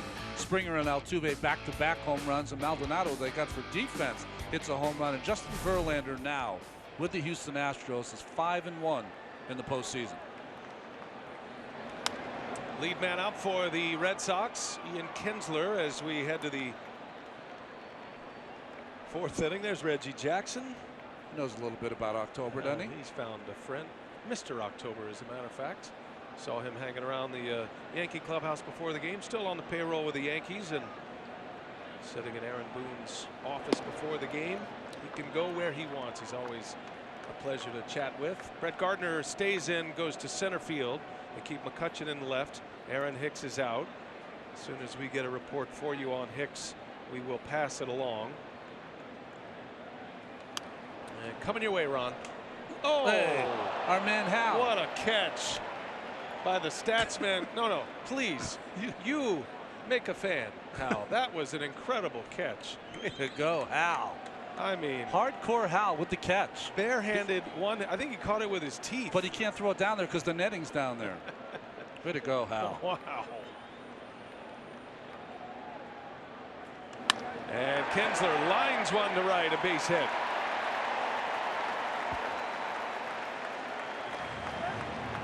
This is worth a replay. The man we call the H-bomb. Oh yeah, well done. Nice play. Terrific statistician. Ask John Smoltz. It usually doesn't end well No, with a foul ball in the booth. That's a great point. You and I were with John Smoltz in Boston, and he was trying to catch it elsewhere. Sorry, Smoltzy. He knew it was coming. Nice protocol there by Hal, too. Giving it to the kid. There you go. Give it to me. Nice going. Clean single to right for Kinsler, brings Sandy Leon to the plate. Interesting, and Duhar is playing in at third base, anticipating maybe a bunt from Leon. Leon, the switch hitter, back around on the left side against Chad Green. And a swing and a miss. Green entering the game for Jay Happ with 2 runners on, nobody out in the third. Gave up those 2 runs. Steve Pearce with an RBI single. Xander Bogaerts with a sacrifice fly at an RBI. Lance Lynn now getting loose for New York. Roster composition changes from the wild card game to the division series now. There is the bunt, and Green has only one play. Leon drops down a sacrifice to advance Ian Kinsler. Well, listen, it's a play that you would never really see in the regular season, with the advantage of 5 runs to the Red Sox with their potent offense. But Leon hasn't been able to provide a lot of offense, so this sacrifice bunt moves the runner along. I remember Andrew Benintendi with a runner at second base and nobody out in the third inning, a drag bunt. Worst case scenario ends up it's a sacrifice, but he ends up with a base hit, an infield hit. So twice the Red Sox have put bunts down. Leon advancing Kinsler to second base for Jackie Bradley Jr. on the first pitch down the left field line. That is slicing foul. Not by much. Hit it a ton to left. Up there in the upper deck, right at the corner. Everyone is making catches today. That's worth a drink. The home run ball was caught, the foul ball by Hardcore Hal, and now this guy. Defense plays.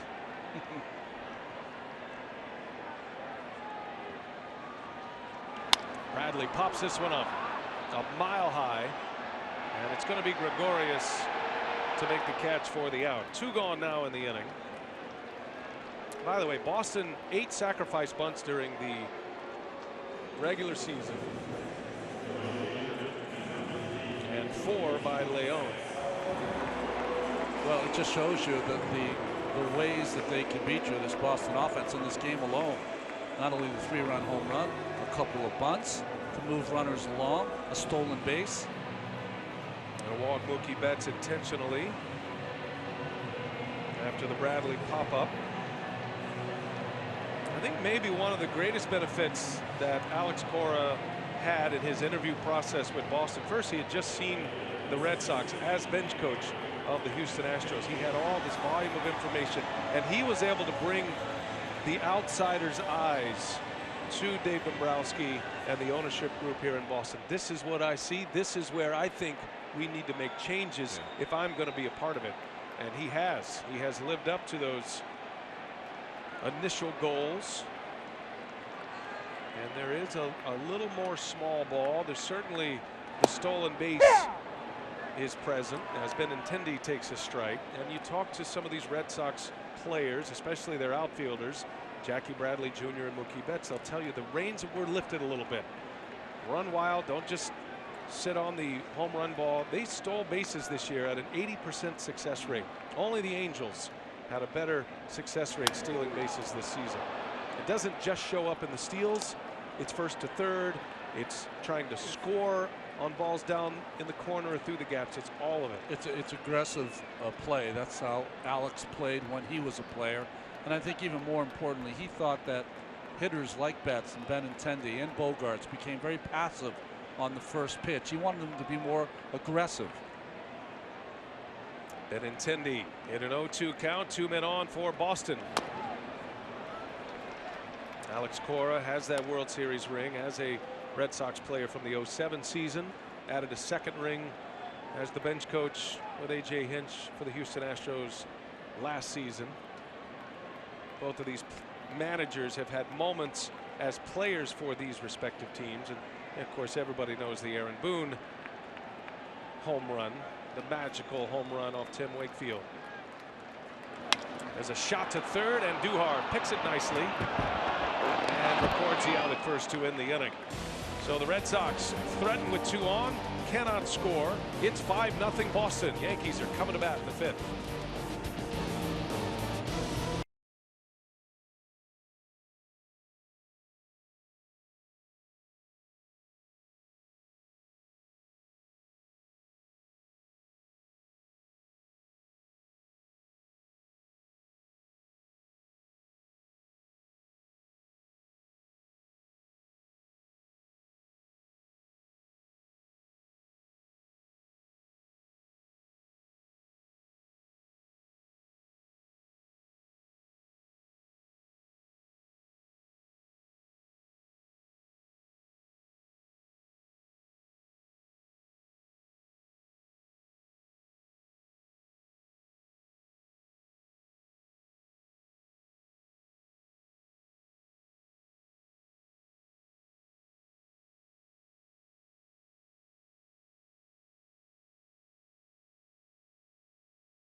MLB postseason on TBS is brought to you by Sprint. Switch today. And by Captain Morgan. Live like a captain.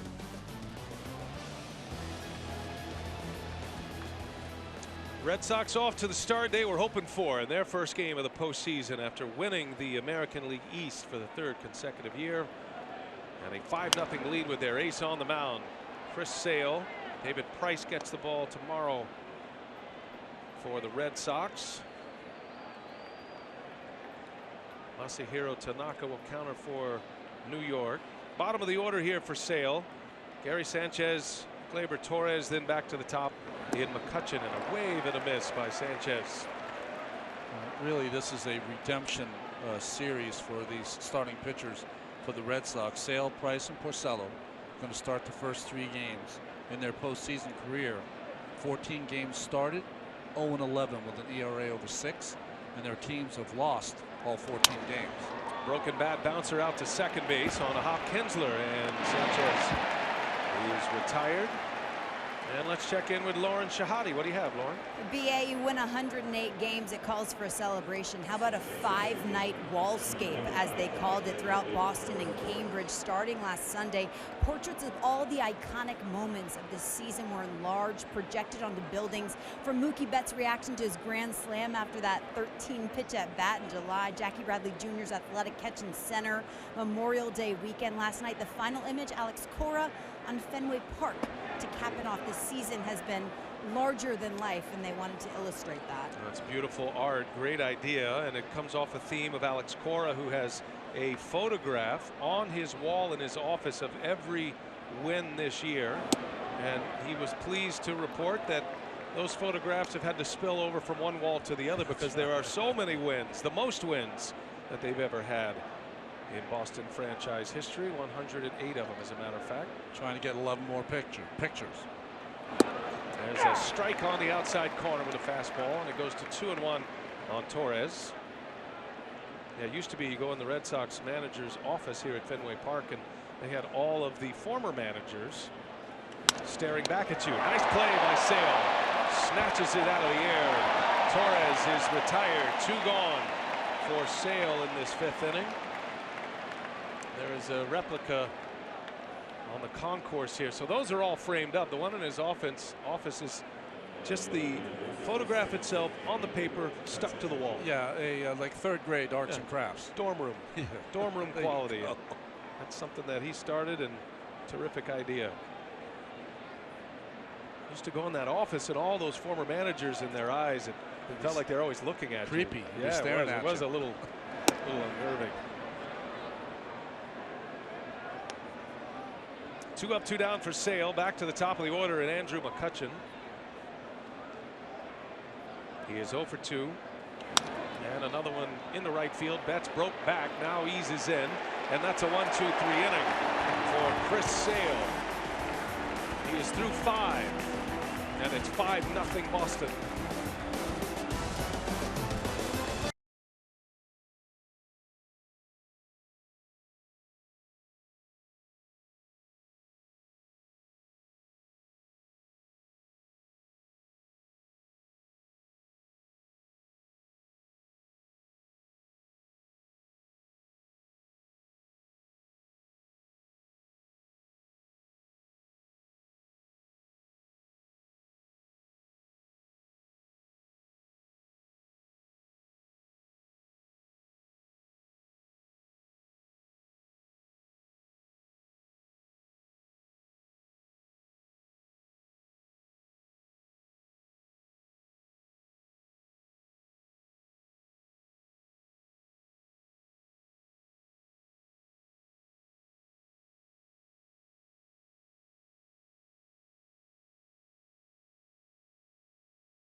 Hey Siri, show me the MLB postseason schedule. American League Division Series on TBS, and the Red Sox lead the Yankees. First time these two franchises have ever met in the DS. 5-0 Boston. And Lance Lynn is the new hurler for New York, acquiring Lynn from the Twins prior to the July trade deadline. To fortify his starting staff, Brian Cashman acquired Jay Happ who started the game, and Lance Lynn was in now. And Aaron Boone told us he believes Lance Lynn is going to play a big role in that bullpen because he can give them length. He's pitched in that position before with the Cardinals in the postseason and facing Steve Pearce. Now Sonny Gray left off this postseason roster for the New York Yankees. One of the more notable omissions from the Division Series roster.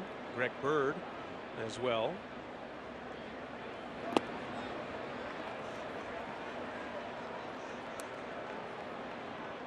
Old-fashioned sinker slider guy you get in Lance Lynn. And now a fan is run on the field. So they will extract him.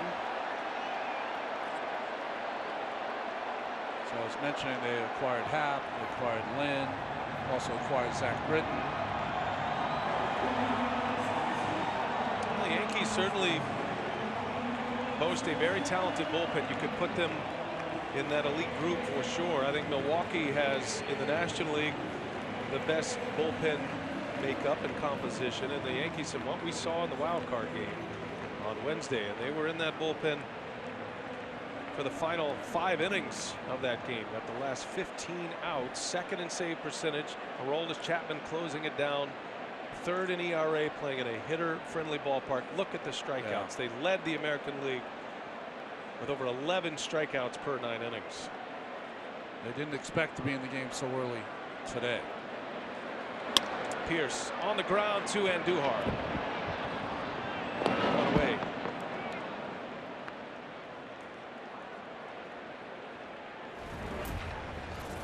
Now with JD Martinez coming up, this first inning home run, courtesy of StatCast, powered by Amazon Web Services.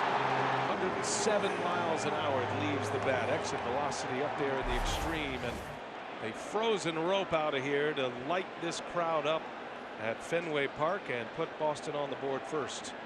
I was wrong. I said the fan didn't catch it. He caught it. Beautiful catch.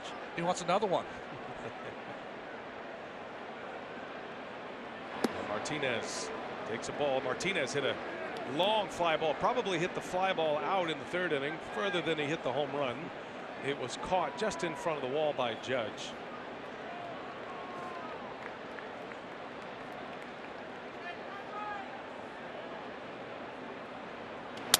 Broken bat, little flare right to Voit for out number 2.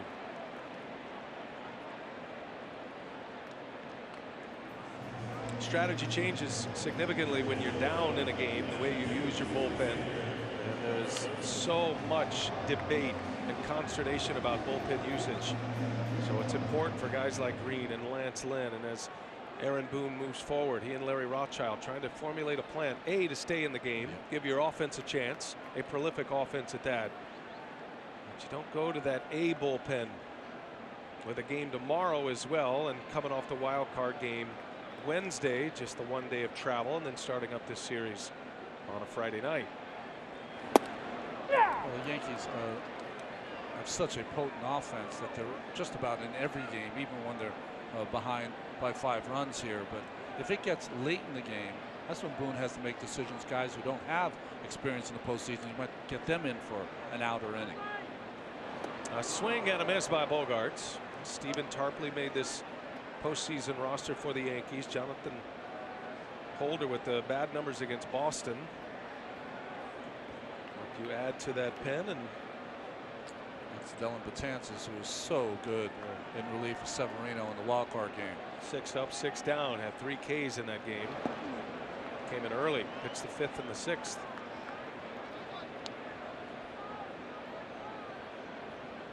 We might see some of those new Yankees to the postseason anyway.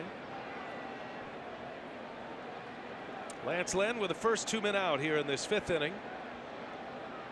Xander Bogaerts with a sac fly and an RBI his last time up. He's 0 for 1 and a swing and a foul out of play.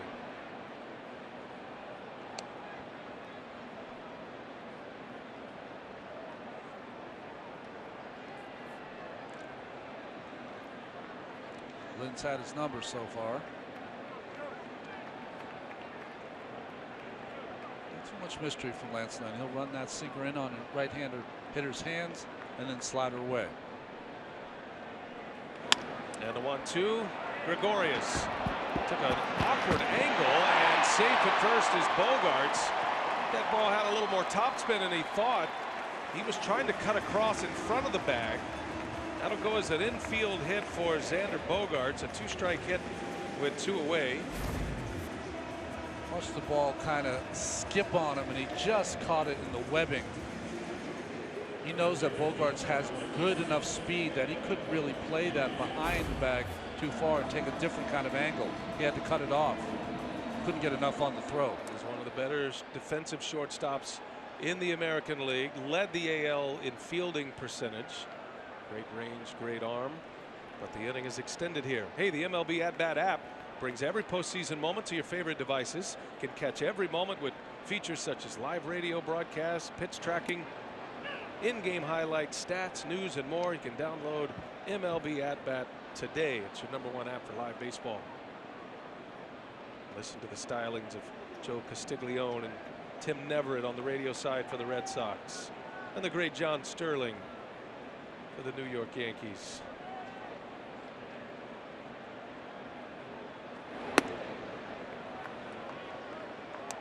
Saw John and Susan before the game, and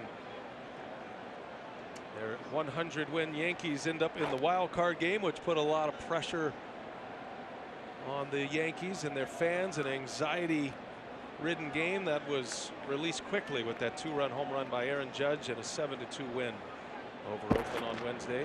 And I can't help but thinking, when you sit in this booth, you have the privilege and honor of sitting in the Nesson booth, where Jerry Remy, who had a tough summer with his health. We wish him Godspeed, and hopefully he gets better soon. One of my favorites. 1 ball, 1 strike, and a broken bat goes under the glove of Lynn. Nunez is out at first. That'll end the inning. And Lance Lynn going through some Boston hardware in that 5th inning. We go to the 6th. 5-0 Red Sox.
it's a quick game. You know, a lot of strikes.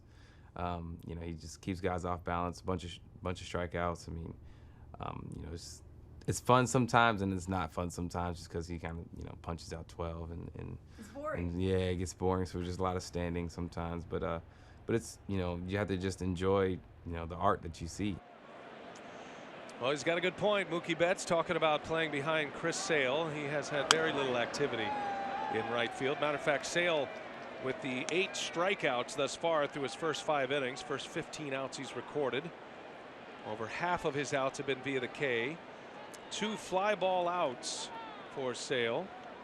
He has 4 ground ball outs, or 4 ground balls producing 5 outs. Remember, he had the double play. And when he's making it easy and boring on his fielders, then he's on his game. And he's on his game here tonight. 5 scoreless innings against the Yankees. Last 2 years, the Boston Red Sox have not had a starting pitcher get through 6 innings. Matter of fact, they haven't had a starter get past 5+. And when you give Sale a 5-run or more lead, he is 35-0. Those are regular season numbers, but 35-0 for Chris Sale when he has a lead like that. Well, there's been a noticeable dip, though, in his velocity here to the first hitter Judge. Fastball at 91, a 79-mile-an-hour slider.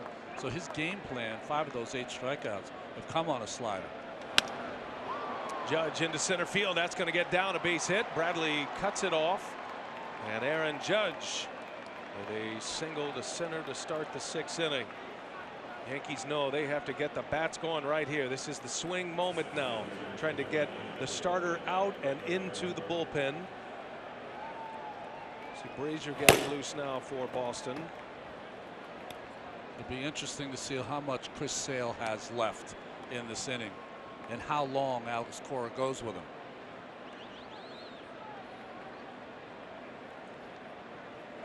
Manager and pitching coach spent a lot of time together during the course of the summer. Runner at first, a leadoff hit by Judge. Here is Brett Gardner. This is his first at bat of the postseason. He came in for Aaron Hicks, who left via an injury after an 11-pitch at bat, resulting in a single in the 4th. Still have not gotten word yet from the Yankees on the severity of the injury. Gardner did play defensively in the wild card game. Has not had an at-bat, and a lefty-on-lefty matchup. Takes a strike, and it's 1-1. Back up to 95 for Sale. I hate to lose a player like Hicks, but boy, Gardner has been some player for this Yankee team for quite some time. It's a great option to have. Aaron Boone calls him his Deion Sanders, his shutdown corner. Bouncing ball, flip to the bag, throw to first, not in time. Bogarts did that about as well as you could. It was in and out of his glove like a flash. But Gardner, with his great speed, especially coming out of the left side, no chance to turn 2. Watch the 2 hands and kind of shovels it with his bare hand. And that's the key in that play. You want to have that bare hand so the second baseman can see the ball. It's not hidden with the leather of the glove. But still, only way really to get Gardner on that play is you take it yourself if you're close enough to the bag. Sale comes back, breaks a bat, and gets the first out of the inning. Here is Giancarlo Stanton. Well, the Yankees need a moment. They need a big moment from someone to try to get him going offensively. Get back in this game. Stanton took a shot at it. Comes up empty on a wave and a miss.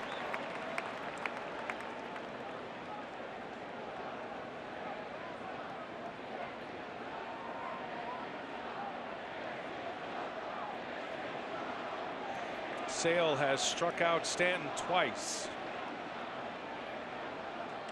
And a shot in the left field, a base hit.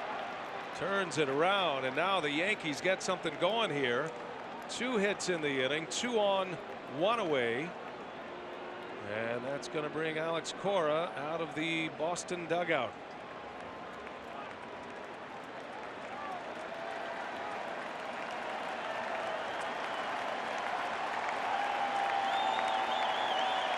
Ryan Brazier in the bullpen. Cora makes the call.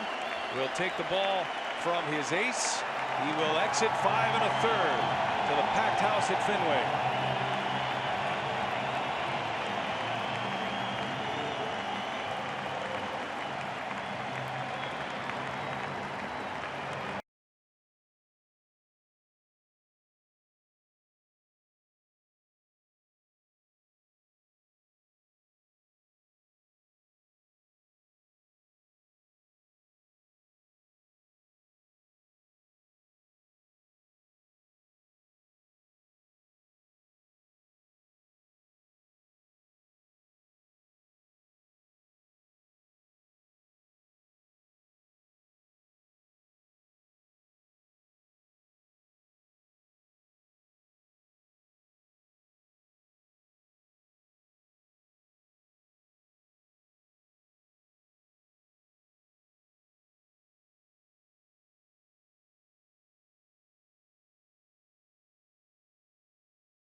Let's take you inside the booth.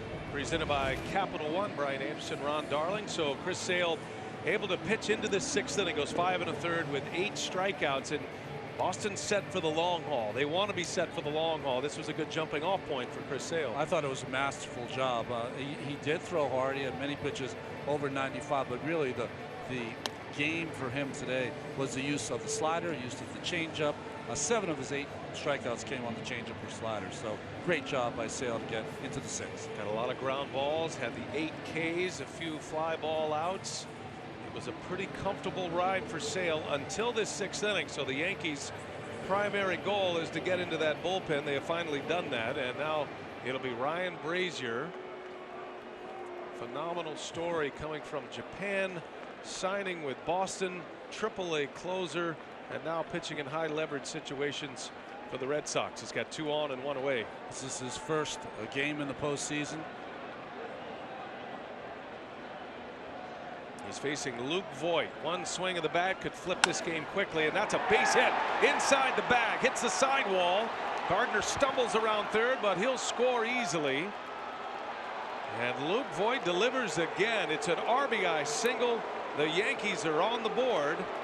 5-1 Boston. Still just 1 out, and it's 1st and 3rd for New York. Well, when you think of Voigt, you think of his power, but boy, good hitting going the opposite way down the first base line. Played off the carom by Mookie Betts, and 2 hits here for Voigt in this ball game. He had a ringing single to center field off Sale in the 2nd inning. Now he shoots one down the right field line. And that'll bring up Didi Gregorius. Brazier's hardly given up anything against right-handed hitters this season, to the tune of a 109 average. Now the Yankees have a matchup they want with the lefty at the plate. I mean, he appeared in 34 games during the regular season. He had not been in the major leagues since 2013 with the Angels.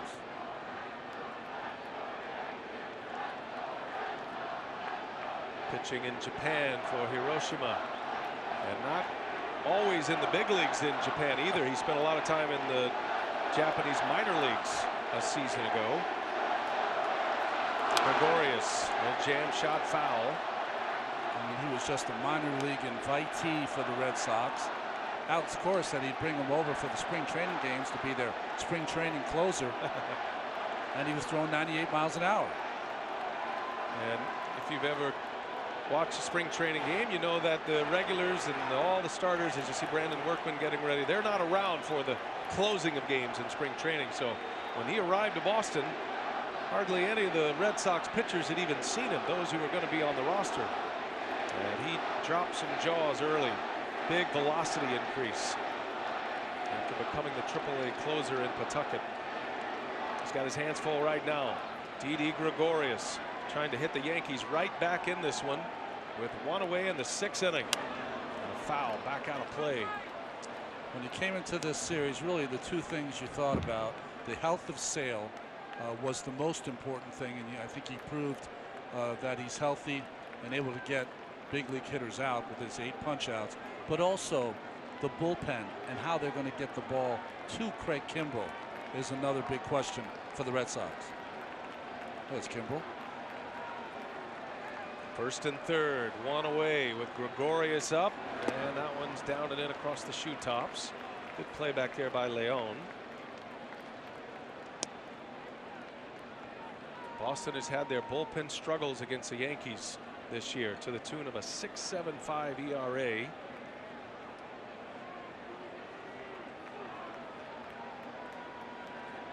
Brazier on the mound with Workman in the bullpen. 1 ball, 2 strikes on Gregorius.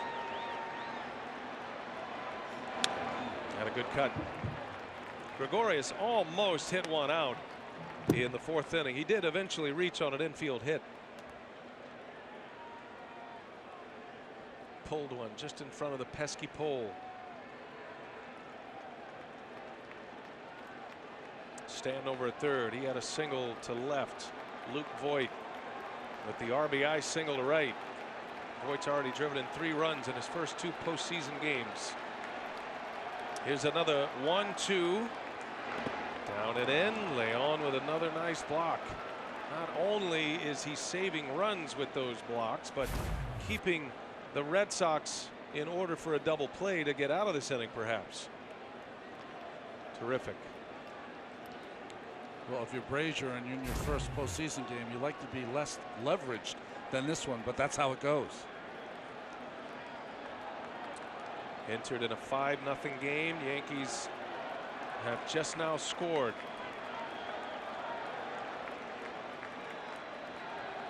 Here comes a 2-2. Way inside. Almost hit him. Right across the top of the thigh. And the count goes 3-2 now. Trying to come in with that fastball, had some cut on it. And Didi just got out of the way. Miguel Andujar is on deck. Crowd's getting anxious here at Fenway.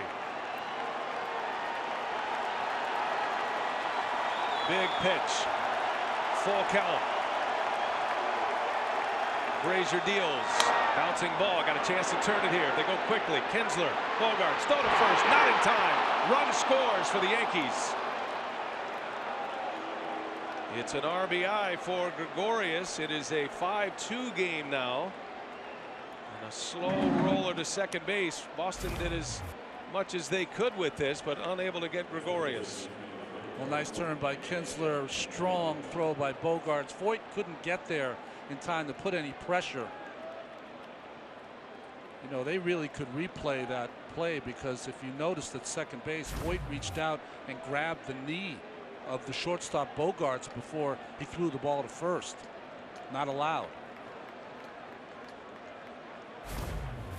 Watch the hand of Voit late in the slide, but still not supposed to be able to reach out and grab the infielder. No challenge by Boston. 2 men are out. 5-2 game, and Andujar takes a ball down and away.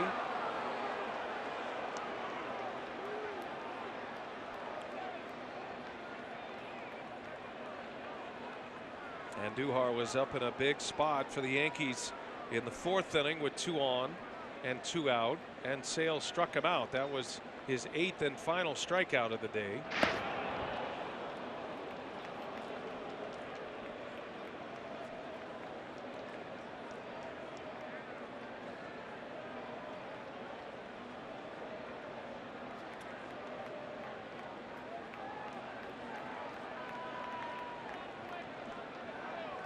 A ball and no strikes.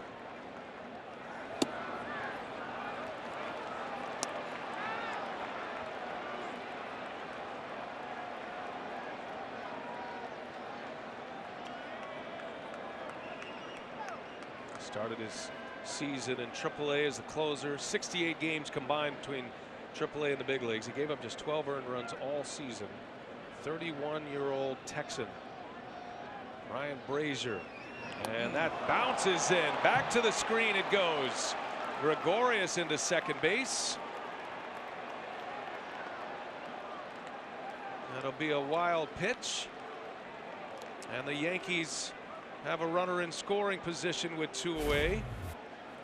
Well, even though he got the ground ball, you see some nervousness here by Brazier in this inning. That ball hit almost halfway to the plate. Nothing Leon could do there. Brazier's only big league time was with the Angels.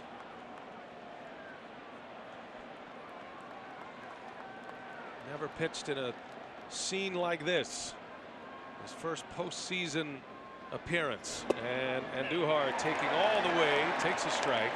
3-1 now. Standing on deck is Gary Sanchez, and if he bats here in this 6th inning, he will represent the tying run, which is all Andujar is trying to accomplish right here. Get Sanchez to the plate. The 3-1. And did he go? He did. Chased one in the dirt. 3-2 the count on Andujar. A little over anxious at the plate. Well, that's one of those mistakes that you'll get from a young hitter. He wants to hit. He's got the 3-1 count. Ball's not even close. You take the walk in front of Sanchez, you could tie this game.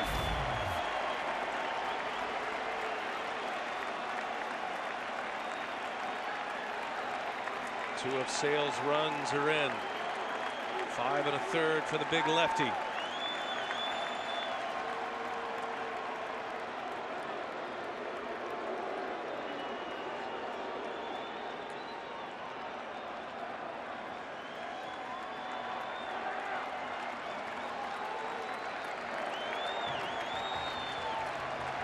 He's got the one he wants.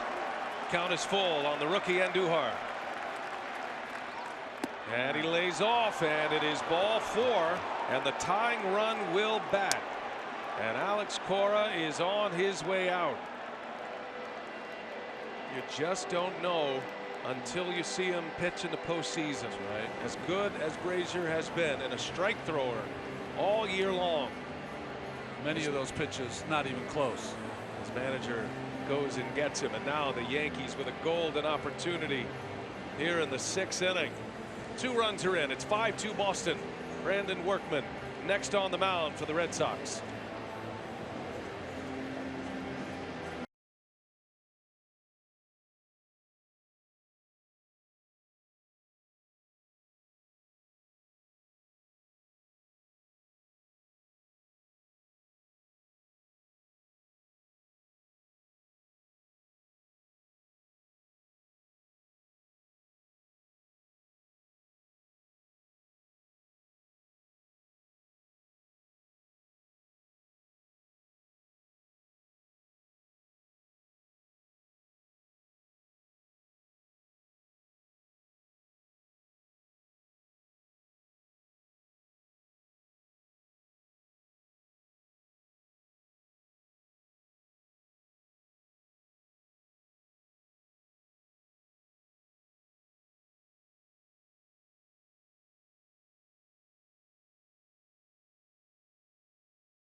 Is presented by authority of the Office of the Commissioner of Baseball and may not be reproduced or retransmitted in any form, and the accounts and descriptions of this game may not be disseminated without express written consent. A reminder, the 2018 National League Division Series presented by Doosan coming up later tonight. Braves Dodgers, game 2 from Dodger Stadium. That's on FS1. Sunday on MLB Network, Brewers Rockies for game 3. Brewers have a 2-0 lead in that series, and then Dodgers Braves game 3 on FS1 at 8 p.m. the nightcap. That's the NLDS presented by Doosan. So Brazier out and Workman is in. And another guy who did not make this ball club out of spring training is on the mound in a hot spot with a tying run coming up. Well, but still appeared in a career high 43 games. Pitched much better here at Fenway Park. ERA under 2 on the road, almost 5. Sanchez 1 for 6 against Workman in his career. Unlike Brazier, Workman has had some terrific moments in the postseason. 2013, the World Series title year, he was excellent. Yankees in a golden spot here. 2 on, 2 out. Sanchez takes a ball down and away.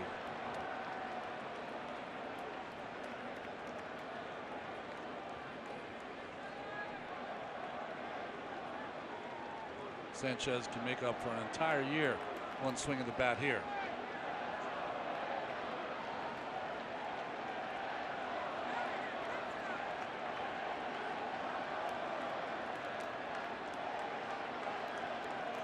Red Sox are cruising along.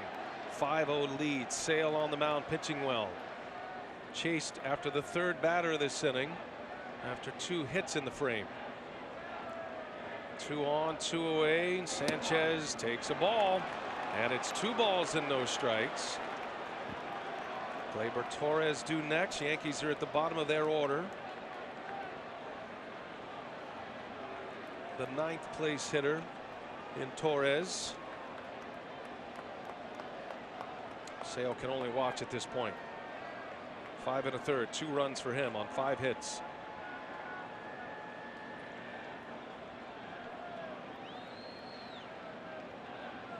Workman deals. 3-0.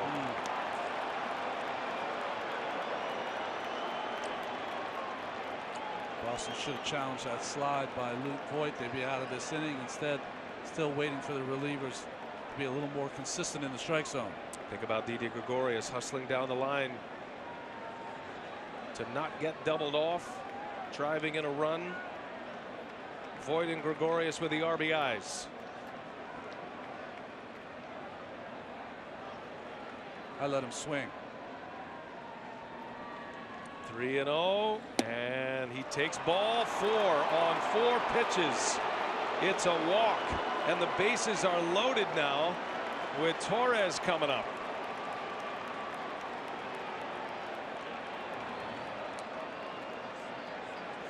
And a visit to the mound. Dana Levangel, the pitching coach of the Red Sox, trying to settle down his reliever Workman. You can sense some of the panic from the manager Alex Cora with the relievers and now with the pitching coach. Hitting with the bases loaded was a challenge for the Yankees most of the season. Through the 3rd week of August as a team, they hit just .213 with the bases loaded. But since that time, they've been among the best in all of baseball. A .357 team batting average with the bases loaded. And a huge spot right here for Gleyber Torres. 21-year-old rookie. He's got a chance to put the Yankees right back in this one. 7 hits with the bases loaded in his rookie season, driving in 15 runs. Workman's going to work out of the windup with the bases loaded and 2 outs. And on that first pitch, chased one. After 4 consecutive balls to issue a walk, Torres up there aggressive and down in the count. If you're a young hitter, you want to be the hero, but just a base hit gets you closer.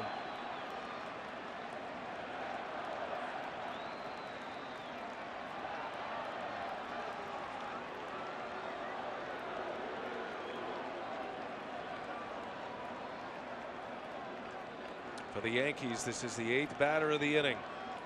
Started with a single by Aaron Judge. Outside, good play, Leon.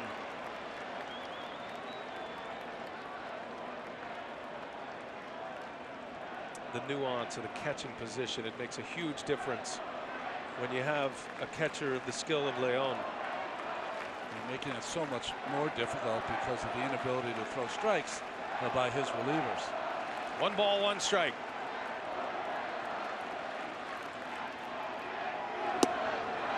Two and 1. Workman wanted that pitch, but it was outside. Good call by Corey Blazer. Top of the order man, Andrew McCutchen due next. Would be the 9th man to hit in the inning if it gets to him. And then Aaron Judge looms in the hold. Gregorius and Duhar, Sanchez, the base runners. Tying run at first, go ahead run at the plate. And that one's down and away, and it's 3 balls and a strike now on Gleyber Torres. Bench coach Ron Renicky talking strategy with the manager. Torres swung at that first slider that was outside of the zone, but he's taken 2 more out of the zone to get to the 3-1 count. See, the call to the bullpen goes from Levangel. Just now getting Eduardo Rodriguez stirring. A lot on this pitch. 3 balls and a strike in a 5-2 Boston lead. Torres takes a strike.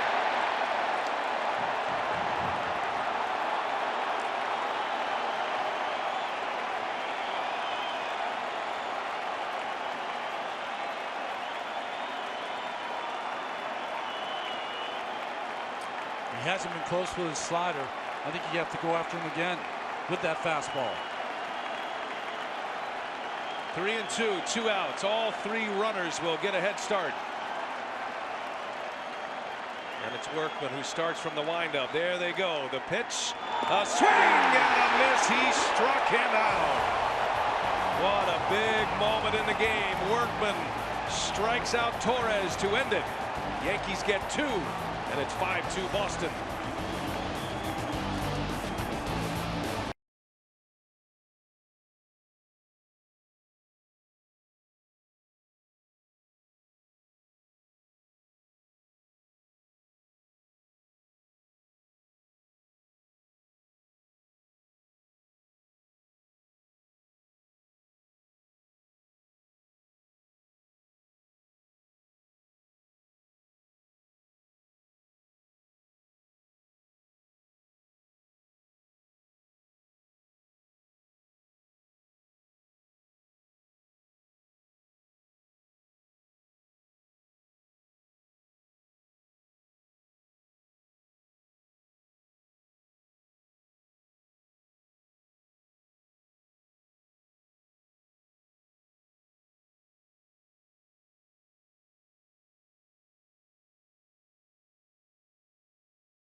TBS is brought to you by Papa John's. Extra large 2-topping pizza only $10. And by Midas. Trust the Midas touch. Well, the Red Sox led 5-0. Chris Sale on the mound pitching well, but the Yankees scratched 2 off of him in the 6th inning. Lance Lynn returns as we go to the bottom of the 6th. Ian Kinsler leading off. 7, 8, 9 for Boston in the home 6. Kinsler, Leon, Jackie Bradley Jr. Yankees leave the bases loaded, but do scratch off a couple of runs.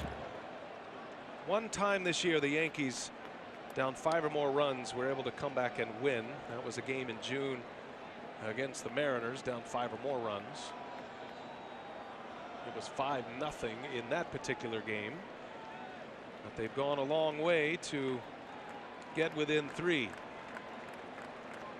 Lynn trying to hold serve here, and Kinsler defensive swing. Down he goes.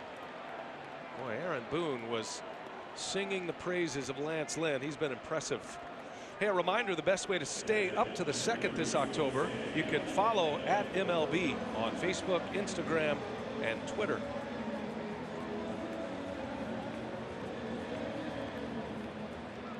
Lynn breaking bats last inning, giving up just the infield hit to Bogarts. Starts this 6th inning with a strikeout. Yankees started the game with Jay Happ, 2+ innings, 5 earned runs.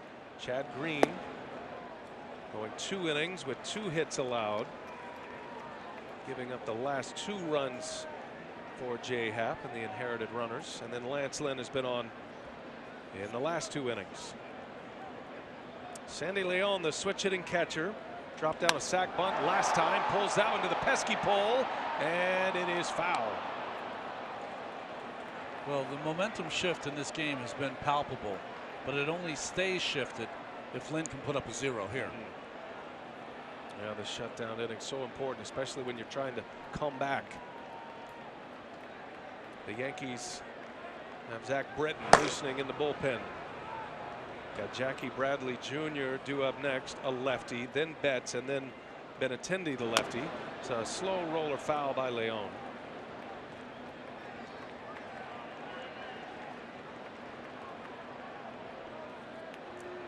Sox got 3 in the 1st on a JD Martinez home run.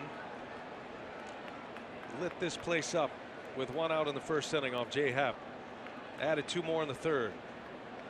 Yankees have had some chances. They've had their rookies at the plate with men on base. And Andujar struck out with 2 on in the 4th. Torres just struck out with the bases loaded.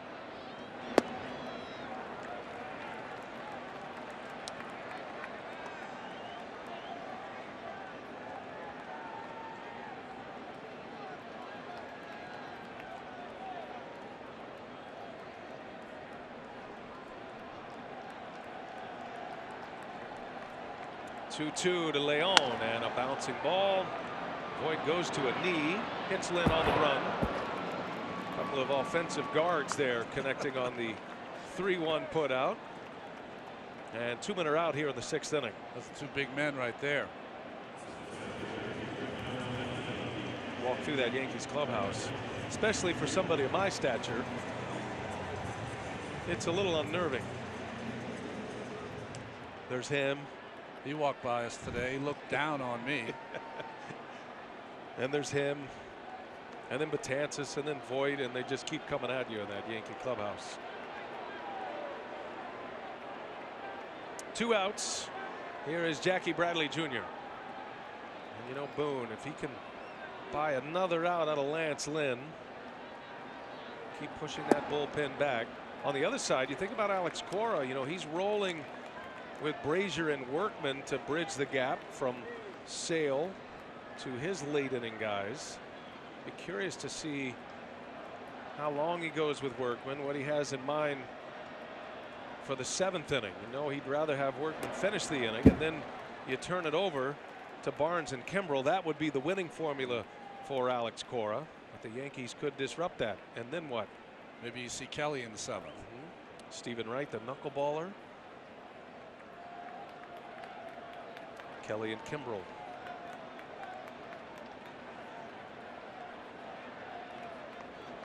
(5-2) Boston, 2 outs. And the 2-0 to Bradley Jr. is outside, ball 3. It gets very interesting if Lynn does not retire Jackie Bradley Jr. with that man on deck.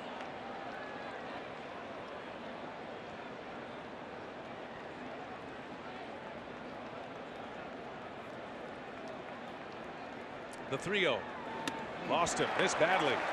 And a 2-out walk. And the screws tighten a little bit more for Aaron Boone.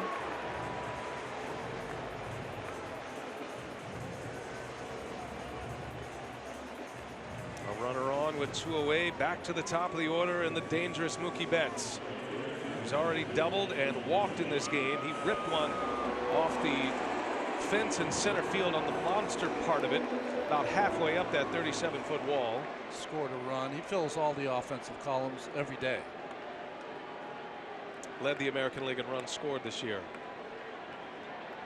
And a run producer's role now. Shift is on for Betts. 3 infielders on the left. And that one misses high. Back-to-back fastballs by Lynn upstairs.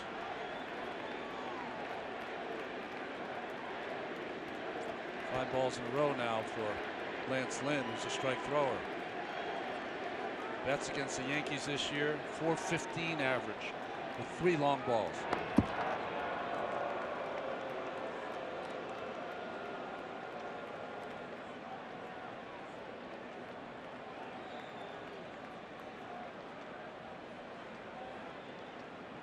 Larry Rothschild and Aaron Boone. Boone's got the sway going.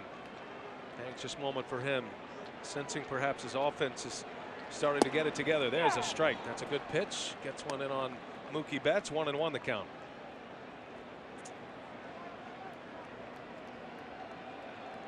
If you're Alex Cora, are you aggressive on the base paths here? Oh yeah, they've done it all season long. Push the envelope. Betts was intentionally walked in the 4th. He's 1 for 2 tonight, and he swings and fouls one away. He's a tick late on it. And a ball and 2 strikes now on Betts. Good numbers. 4 hits versus this pitcher Lynn with a home run.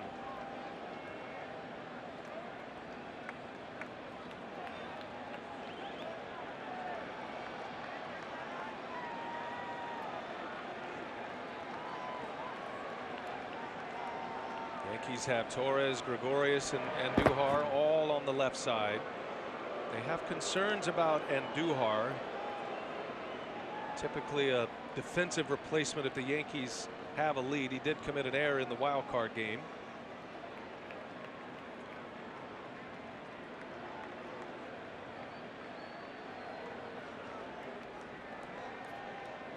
One ball, 2 strikes. Betts able to lay off. That's a result of those quick hands Ron was talking about earlier. He can wait about as long as anyone to make a decision on a pitch.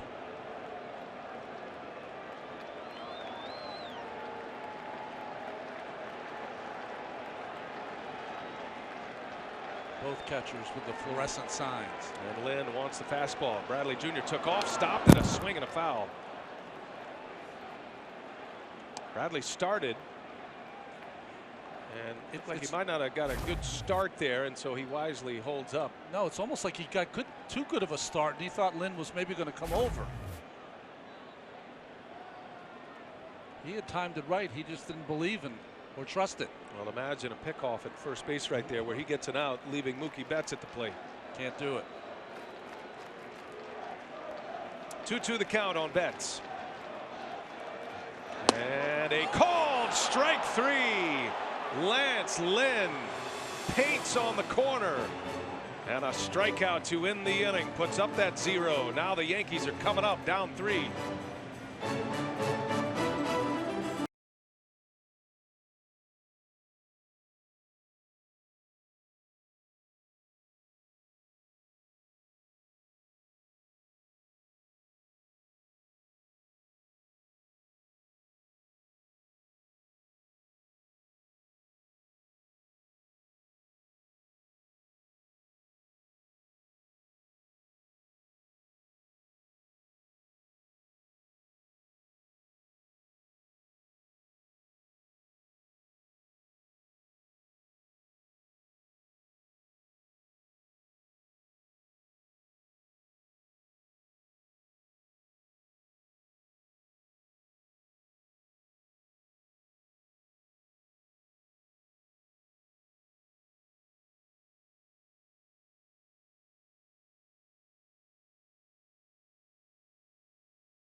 Let's do the work, presented by Caterpillar. No better guy in this spot here tonight than Workman, who gets the big out, his only out recorded in that Yankee sixth inning with the bases loaded, striking out Gleyber Torres. Brandon Workman back on the mound for Boston as we start the seventh inning. 5-2 Red Sox. Yankees scoring twice on RBIs from Luke Voit and Didi Gregorius. It is Andrew McCutchen at the top of the batting order, and his fourth time around for the Yankees.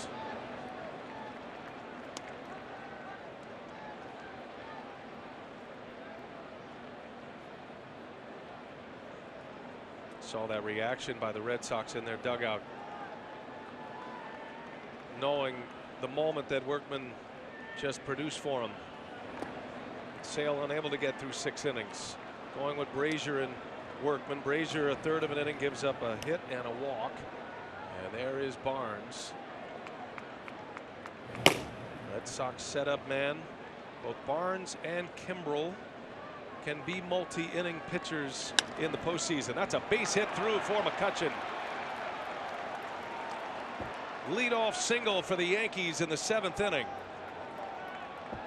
And it sets the table for the big boys coming up. Let's check in with Lauren. She's got more on Aaron Judge, who steps in. Yeah, BA, Judge set the tone with that home run in the wild card game just a couple months after that chip fracture in his wrist. Aaron Boone told me that was an emphatic answer to the question of, is your wrist okay? He does wear a protective gel composite over his wrist. It extends over his forearm. Brian, Ron, picture a memory foam mattress that adheres to the shape of your body. This is similar. It molds to his wrist, gives him some comfort when he makes hard contact. Brian Cashman told me he feels good. He's healthy, but even if he wasn't, he's like Derek Jeter. He'd never let you know. And he's a major presence, even when not swinging the bat at 100%. He's hit 4 home runs in his last 6 postseason games, including that bomb in the wild card game. Another check on McCutchen.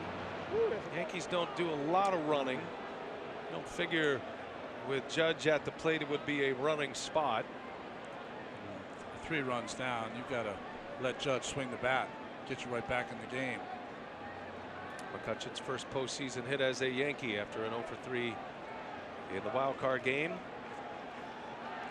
Aaron Judge had a hit off Sale to start last inning, the 6th, and that one right on the corner, a strike. Now the wild card home run came in the first, came with nobody out on William Hendricks, and it put Yankee Stadium on its feet, and it put the Yankees up 2-0 in the first inning. And that Jeter reference from Brian Cashman applies to Aaron Judge's performance in the big games, in the clutch moments. And he's already had 2 postseasons under his belt where he has performed well. Big swing and a miss. Swinging for Lansdowne with that one, comes up empty. 2 big curveballs now from Workman. This one against Judge and the last one against Torres to end the last inning. Sharp break.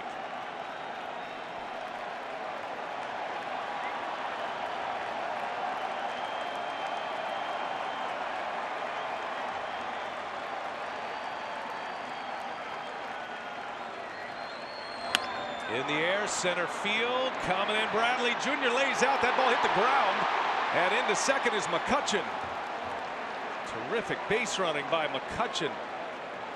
That could have just as easily been a force out at second base. Bradley Jr. knocks it down, and a base hit for Aaron Judge. Well, you certainly have to play deep if you're an outfielder, and that ball ran up his bat, so he didn't make great contact on it. And just a short hop into the glove. Easy call for the umpires. But you're right. McCutchen with good base running. Not to get forced out at second base. Workman comes out for the 7th, gives up back-to-back hits. The Yankees back in business now.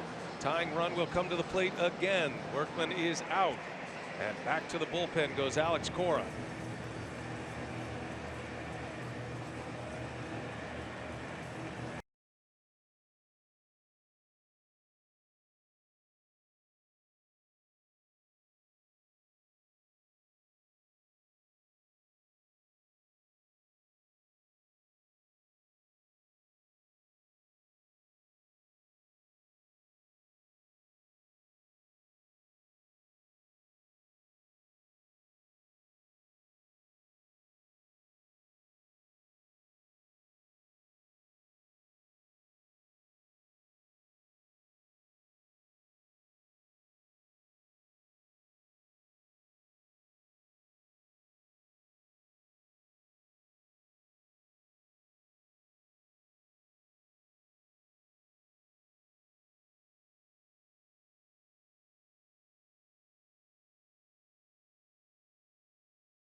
The 2018 American League Division Series is presented by T-Mobile.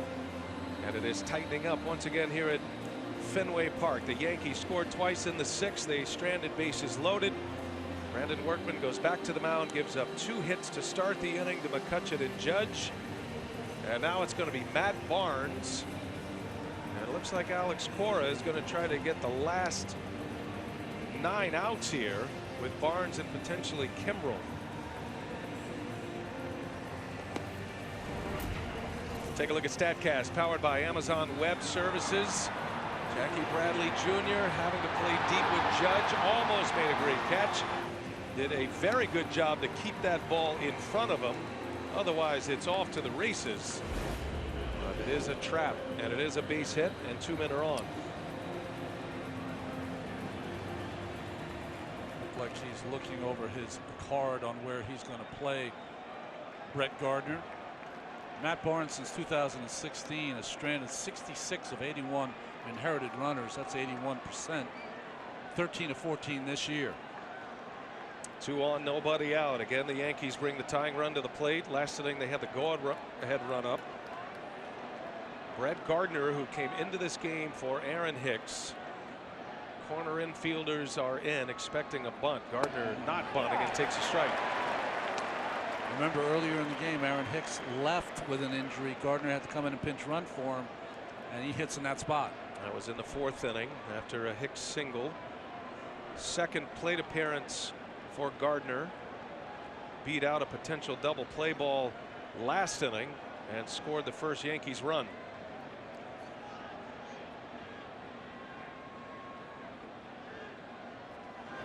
And that gets by Leon. They both advance. And it's up on the screen. Dead ball, wild pitch.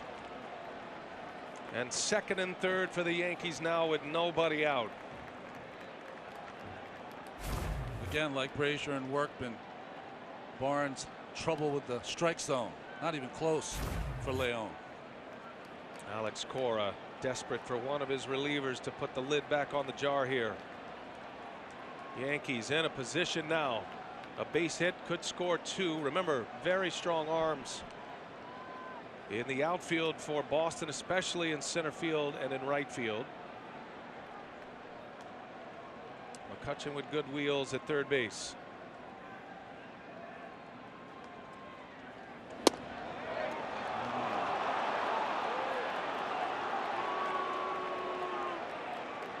Well, you got Benintendi, very accurate arm in left field. Bradley's got as good an arm as any center fielder in the game. Mookie Betts, a great arm in right field too. So athletic, great at charging base hits.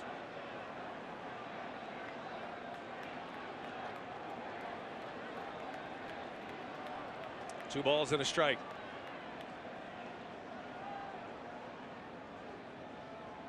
And Gardner slaps one foul. So the move for Alex Cora. Rick Porcello now loosening in the bullpen. All hands on deck for game number 1. No question. Cora sending up Brazier and Workman. They faced 7 batters. They recorded 2 outs. 16 balls, 16 strikes from those 2 pitchers. 3 hits and 2 walks. Let's put the Yankees on the doorstep. Down 5-2. Second and third, nobody out.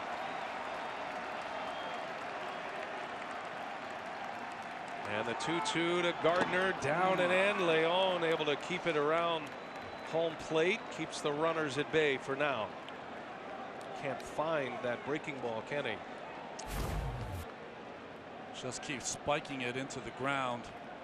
Gardner gets out of the way. Gardner on the outside looking in when this postseason started. 4th outfielder, but now with the injury to Hicks, right hamstring strain, Gardner has a chance for his moment.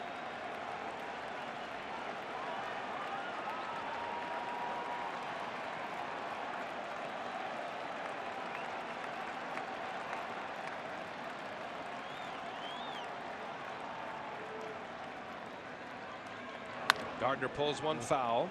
Count remains at 3 balls and 2 strikes.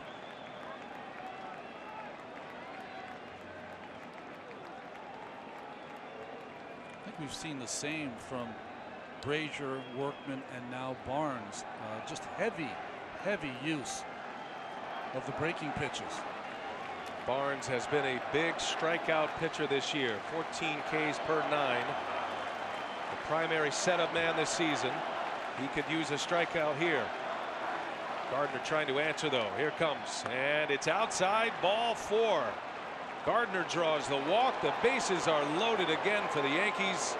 Back-to-back innings with the bases loaded, and now the go-ahead run will come to the plate. And it's Giancarlo Stanton. Another trip to the mound for Daniel Evangel. We were talking about Alex Cora with his offense, asking his players to be more aggressive, less passive. His relievers in this game have been less than aggressive as far as getting ahead, being aggressive, throwing strike 1. Brazier, Workman, and Barnes, all 3 unable to retire the first batter faced in their outings. Brazier gave up the single. Workman and Barnes with the walks to their first batter faced. Got 3 mound visits remaining. Bases loaded, nobody out.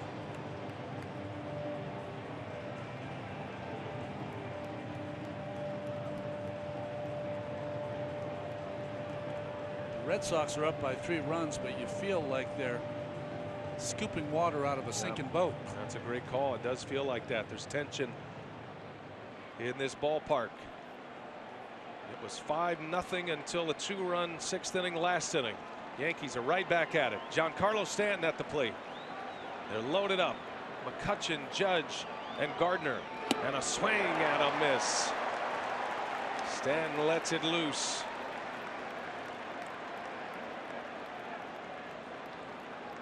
His hit off Sale last inning sent Cora to the bullpen. That was Sale's last hitter. Sale goes 5 1/3, gives up 2 runs.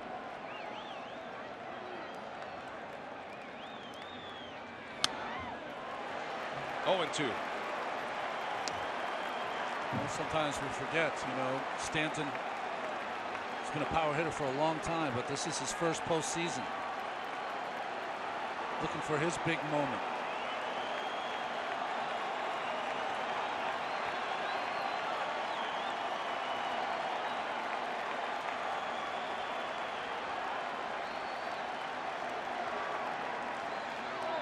Bounce it. Oh, what a play by Leon.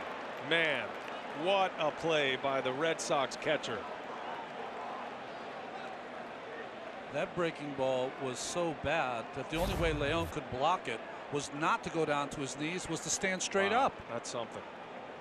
That is fantastic. Right in the middle of the chest, standing like a third baseman would play a hot ground ball. That's right. Saves a run for now. Joe Kelly has joined Rick Porcello in the Boston bullpen.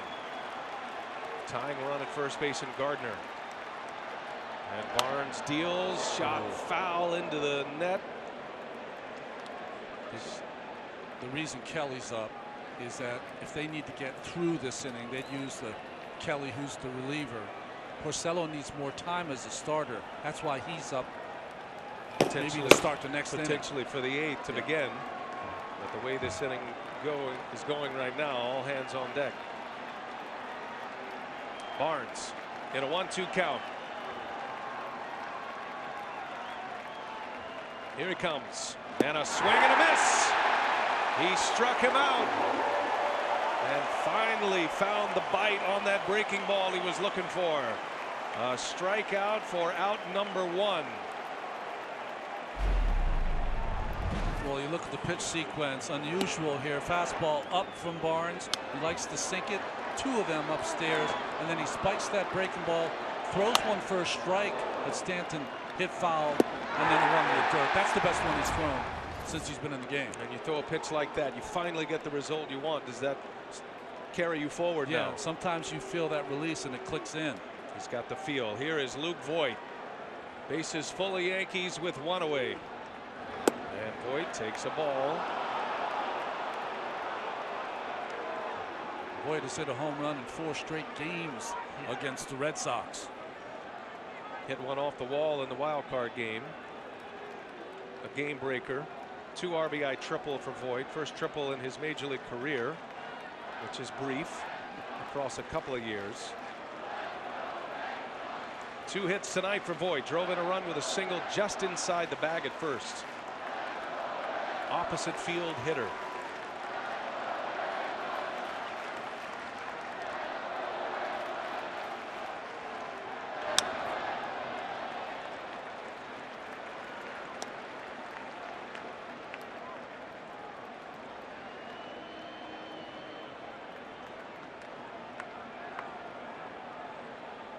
Five hits with the bases loaded in his brief career. Driven in 13. He's been clutch. See how the Red Sox line him up. They are desperate for a ground ball here to turn 2. Bogarts and Kinsler up the middle. And Voit takes one inside. Crowds him. You need a ground ball against the guy who likes to hit the ball in the air.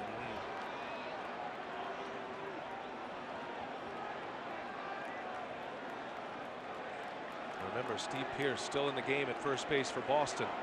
Their better defender is Mitch Moreland. The better hitter is Pearce. Voit snuck one past him his last time up. Ground ball. Nunez to second. Out. Throw to first.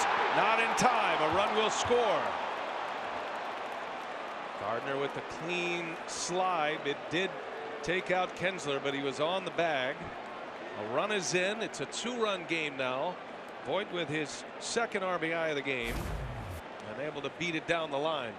Well, nice job by Nunez getting rid of this ball, and Kinsler tries to turn it as hard as he can, but Gardner, who has such great speed, got in on him under his legs and upset the throw from Kinsler. You got to maintain the bag. Gardner did all of those things. Good hard slide. So 2 men are out. Another run is in for the Yankees. It's 5-3 now. And here is Didi Gregorius. Judge now at third base.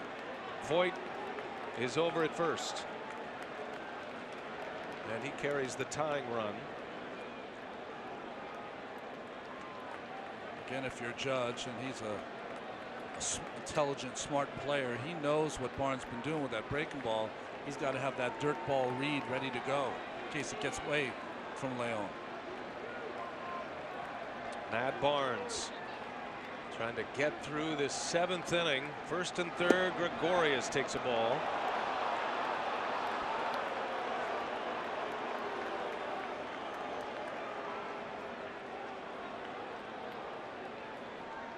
Gregorius with some pretty good numbers against Barnes. Only 7 at-bats, but he does have 3 hits. Some memories to call on.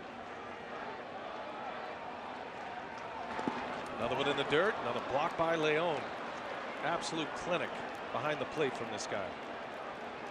Now you know why the Red Sox want to have 3 catchers on their postseason roster, to have Leon in the game with the lead. And he'll remain in the game as long as they have a lead. I don't know if I've ever seen that many breaking balls from relievers break in the dirt in front of the plate. 57 feet.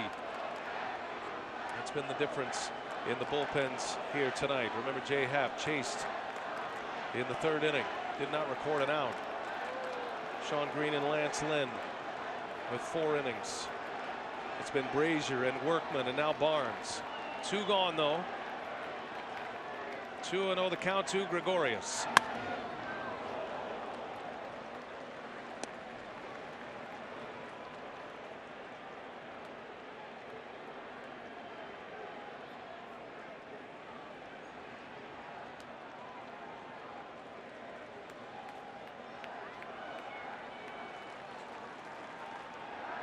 Gardner kept this inning going with that hard slide into Kinsler.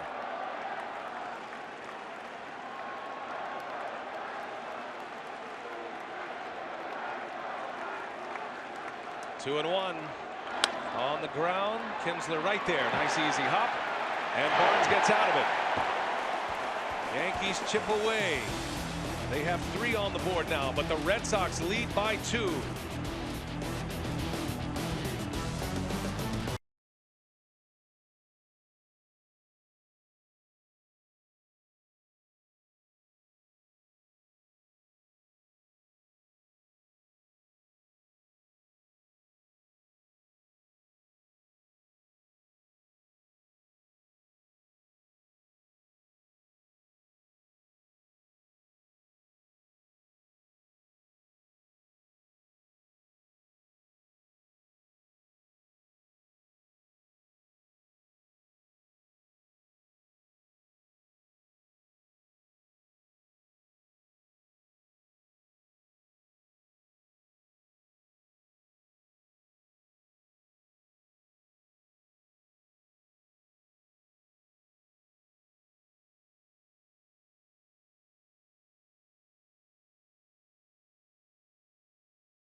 Stretch time at Fenway in tonight's game summary presented by Geico. It is 5-3. The Yankees with 2 in the 6th. They just added 1 in the 7th.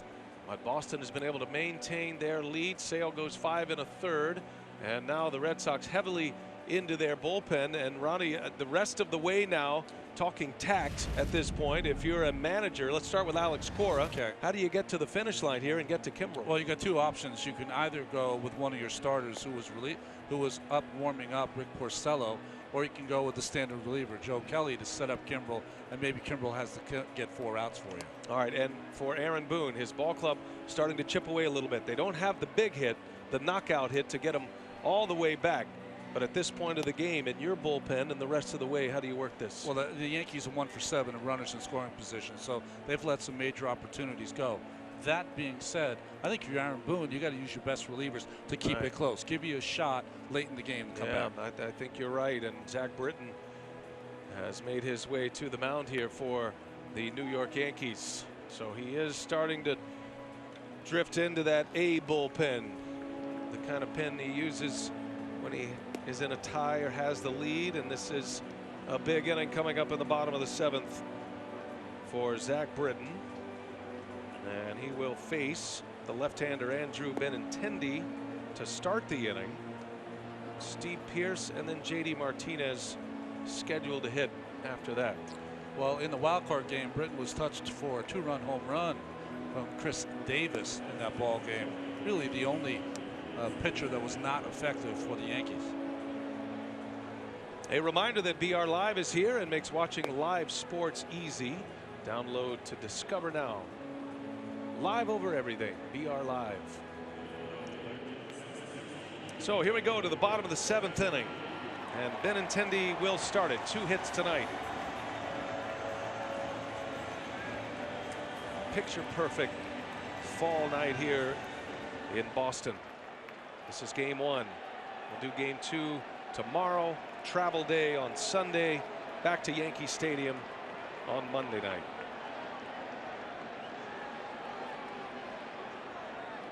Zach Britton brought to the Yankees from the Orioles. That home run he gave up to Chris Davis, an opposite field line drive.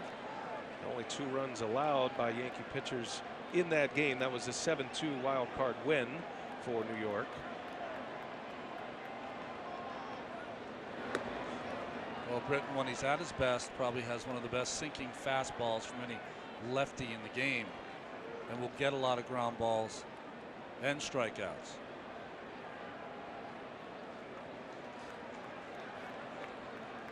Two seasons ago, he had probably one of the best years any reliever's ever had.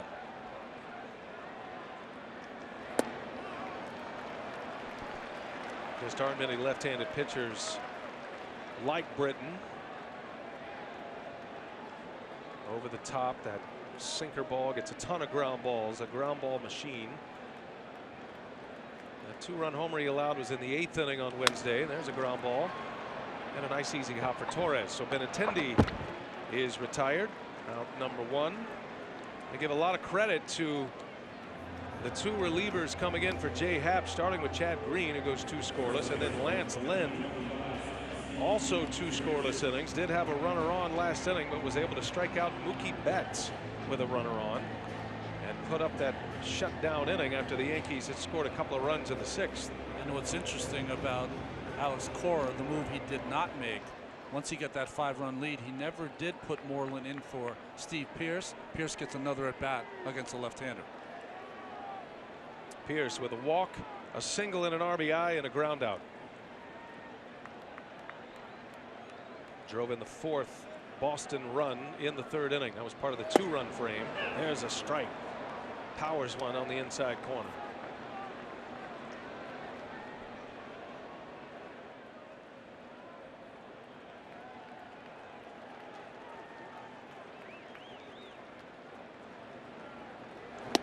In there. 0-2 the count.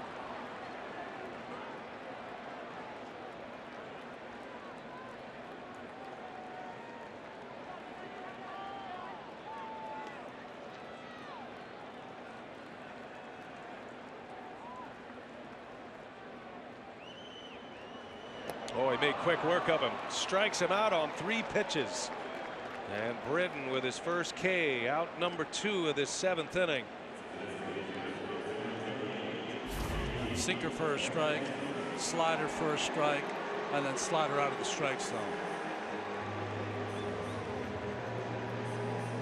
So really it's been, when you look at the 2 bullpens, the Yankees bullpen has been very aggressive in throwing strikes, and that's kept them in the ball game. Contrasting the Boston pen. 52 pitches for the bullpen for Boston. Only 2 more strikes than balls. That one misses low and away to J.D. Martinez. Martinez with the 3-run home run in the first. Hit a long, loud fly ball out deep to right field in the 3rd inning. Sent Judge back to the wall in right center. And then he flew out to right, a routine out in the 5th. 1 out of 3 for Martinez. Bottom of the first. 1 away after a single and a walk. Jay Happ just snuck over the Green Monster wall. Left the bat 107 miles an hour in the exit velocity.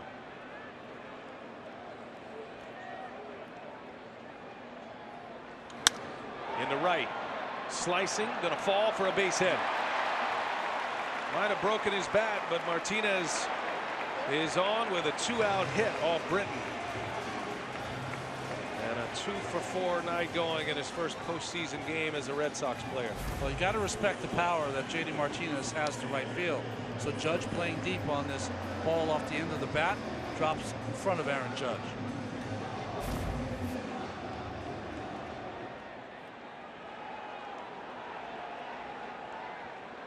Now the Red Sox trying to answer.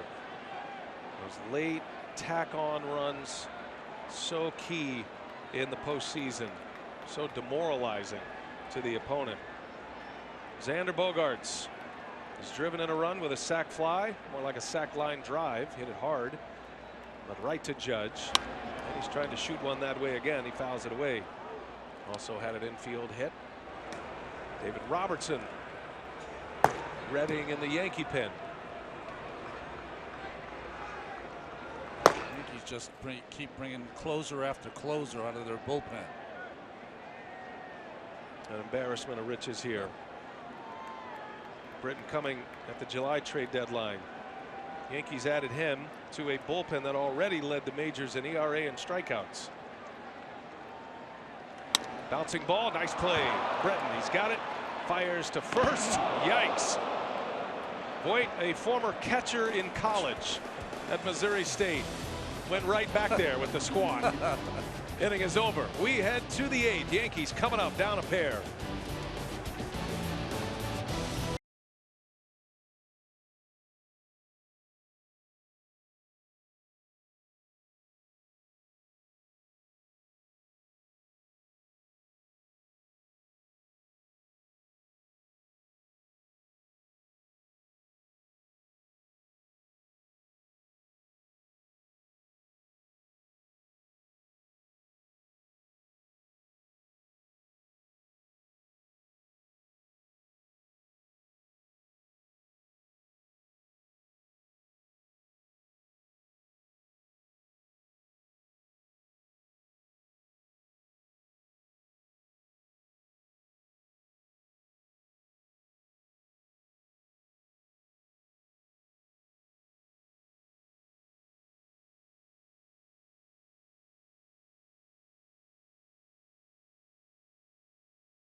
Join us tomorrow for more postseason action. We have a couple of Game 2s of the American League Division Series presented by T-Mobile.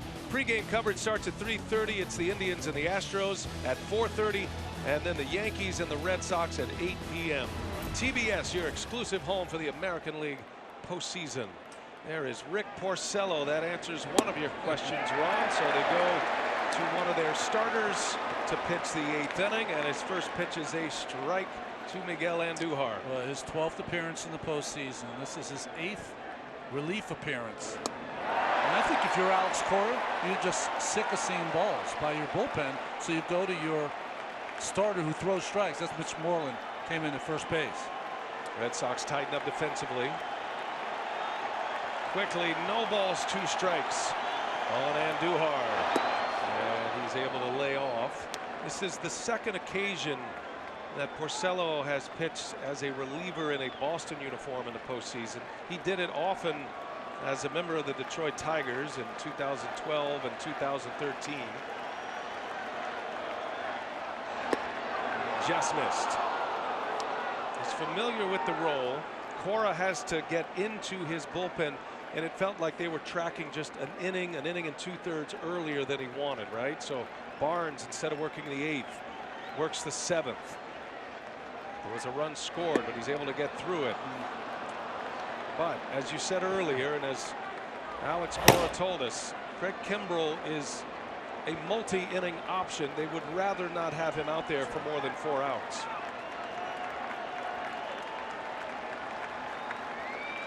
Three-two pitch. Little tapper. Porcello is over. He's got it. Underhand flip to Moreland for out number 1. Now you start counting the outs to the finish line if you're Boston. 5 away from a Game 1 win.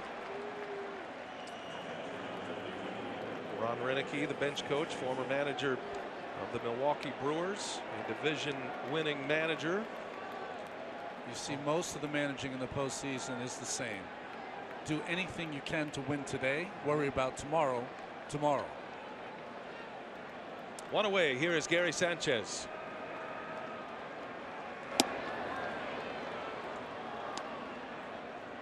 Back-to-back innings. The Yankees had the go-ahead run at the plate.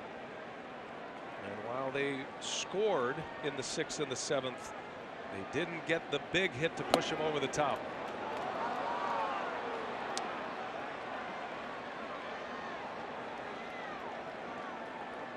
Again, the Red Sox have been playing a big shift on right-handed power hitters for the Yankees. David Price, Game 2 starter for Boston tomorrow. And that's in there, a strike. 2-1 on Sanchez. A lot different feeling for a starting pitcher when your team's up 1 game or down 1 game. Up, much easier.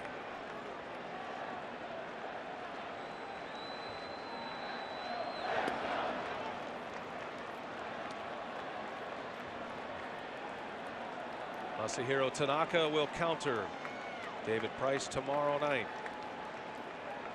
Series swings back to Yankee Stadium Monday. First time these two franchises have met in the postseason in the division series round. Best of 5. That's on the corner. 3 balls, 2 strikes. Boy, that's a big call by Blazer. Sanchez thought it was off the corner. He gets the call. Porcello gets the call. No cut fastball. Yankees needing base runners here. Gleyber Torres on deck. Would love another shot at the plate with men on base. He struck out with the bases loaded in the 6th. Shift is on. And a line shot right at Nunez. Out number 2 for Porcello. Good at bat by Sanchez. Took a close pitch on 3-1, 3-2. Hit a line linea to Nunez at third base.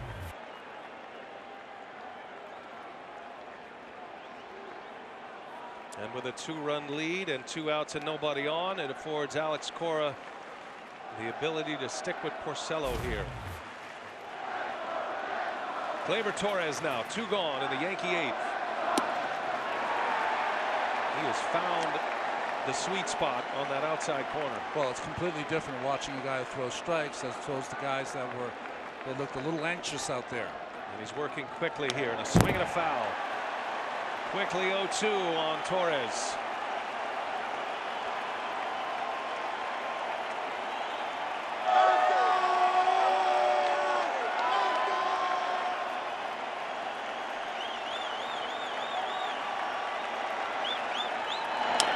Slow roller, going to be a tough play. Nunez, bare hands, no throw, infield hit.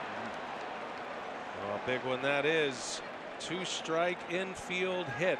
Now Alex Cora will make that move to the bullpen, and the Yankees do get Kimbrel in the game in the 8th inning.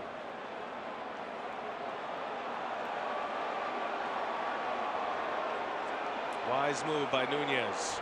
Crowd does not like this move right here. They think Porcello can get through it. The manager feels otherwise, and he's going to bring in his horse, his closer, asking 4 outs of one of the game's premier stoppers. Kimbrel is in.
Is brought to you by T-Mobile. Whether you're home or away, T-Mobile has you covered.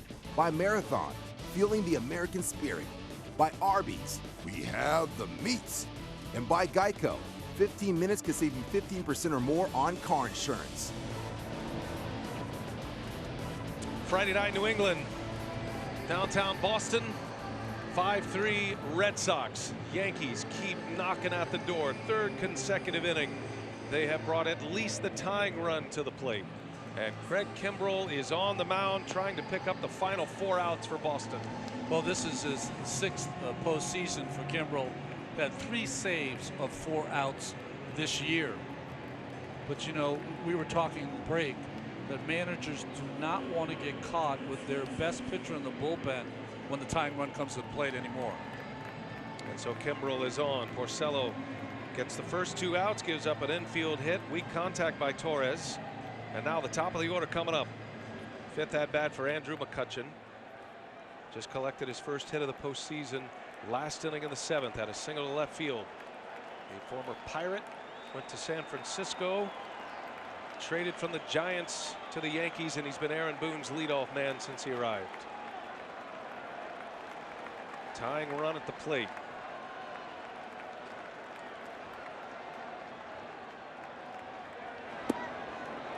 Ron mentioned the 3 occasions with saves, the 5 occasions during the regular season pitching more than an inning.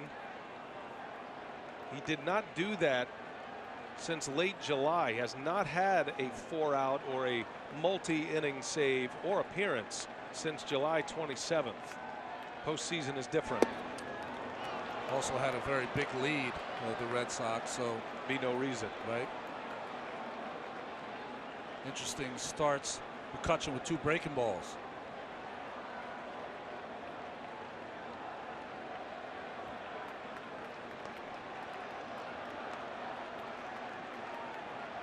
Two balls, no strikes on McCutchen. And that one's in there for a strike. Only 99. Woo.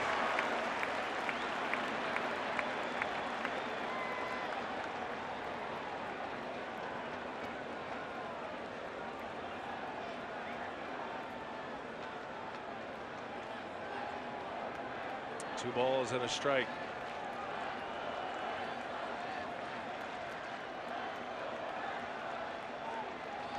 And he missed outside, missed badly. 98 with the fastball. Now it's 3-1. Aaron Boone raving about McCutchen. He's come to New York. They put him in the leadoff spot. His plate discipline has been excellent. 22 walks in 25 games with the Yankees. It was his walk in the first inning against the A's that set up the Judge 2-run homer. Hitters count 3-1. He's hacking and he fouls it away. Full count now. 2 outs in the Yankee 8th.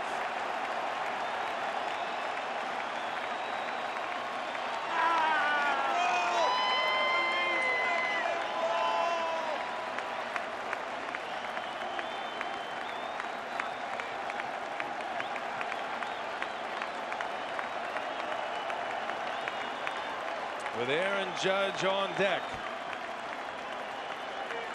Torres at first. Kimbrel deals. Torres goes, and a jam shot pop up into right field. Mookie Betts is under it, and Kimbrel gets through the 8th unscathed. Still 5-3 Boston. Red Sox coming up in the home 8th.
The 2018 American League Division Series is presented by T-Mobile.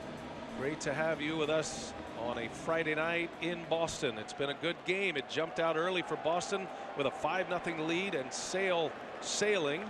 But things turned as the Yankees scored twice in the 6th, added one in the 7th. Now it's David Robertson for New York to try to hold serve for the Yanks. Robertson pitched in the wild card game. He came in after Betances and pitched a clean 7th inning. This is his 6th postseason, all with the Yankees. Swing and a miss by Eduardo Nunez starting this 8th inning. Nunez, Kinsler, potentially Leon scheduled to hit. Boston up 2. They're going to have to earn their way to the 27 outs. Due up for the Yankees in the 9th inning. Aaron Judge, then Brett Gardner, who came in for the injured Aaron Hicks. Hamstring tightness for Hicks, and then Stanton. So Judge, Gardner, and Stanton. They go right, left, right against Craig Kimbrell, who does get that final out of the 8th inning. Boston used 4 pitchers to get 6 outs. And now they're going to ask Kimbrell to get the last 4. And 11 pitchers in this game. As Robertson deals, and that one missed. Not by much.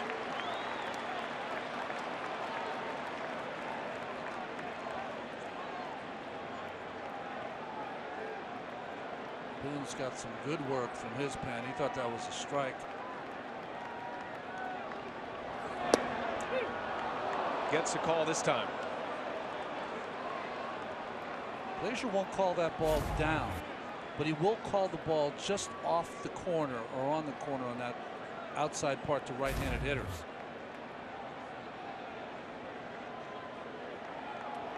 Two managers managing in postseason game number 1. Swing and a miss. Got him to chase. Robertson with a strikeout of Nunez to start the 8th inning.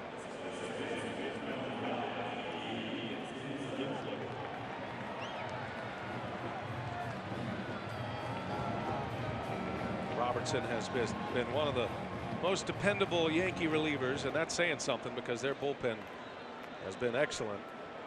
Had a 3-up, 3-down 7th inning in the wild card game. Did give up a couple of line drive outs, but retired the side in order. Now 33 years of age, and he is the holdover from that 09 title team. That was his 2nd year. Kinsler, big hack, fouls it back.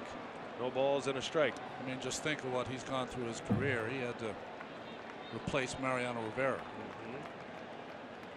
He signed a big deal with the White Sox to be their closer. Traded back to the Yankees last year with Todd Frazier and Tommy Kahnle. Be a free agent at season's end. And it's quickly 0-2 on Kinsler. After some time in the clubhouse, Chris Sale back in the dugout. Sale with 5 1/3 tonight. Came out with a shutout. 2 of his runners scored in the 6th inning, so 5 1/3, 2 earned runs. He struck out 8. He's in line for the win.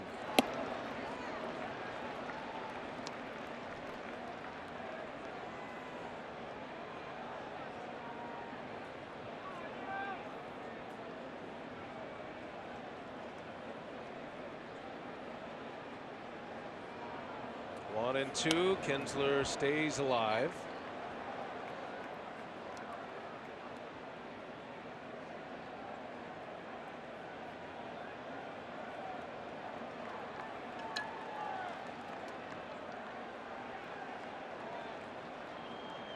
Kinsler with a hit tonight, had a single to right between 2 strikeouts. He's 1 for 3.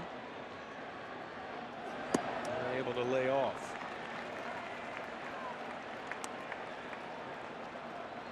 There's a time when Robertson, as a closer and setup man for Rivera, both roles could really just throw his cutter.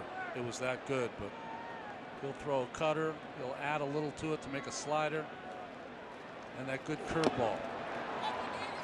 And a foul tip right into the middle. Sanchez, a strikeout. Back-to-back Ks for David Robertson. Now EJ, Kenny, Chuck, and Shaq, they are back for NBA opening night on TNT. It's presented by Auto Trader. First Kyrie Irving and the Boston Celtics hosting Joel Embiid and the 76ers, followed by Oklahoma City and the defending champion Warriors. Check your local listings. The NBA on TNT opening night is coming.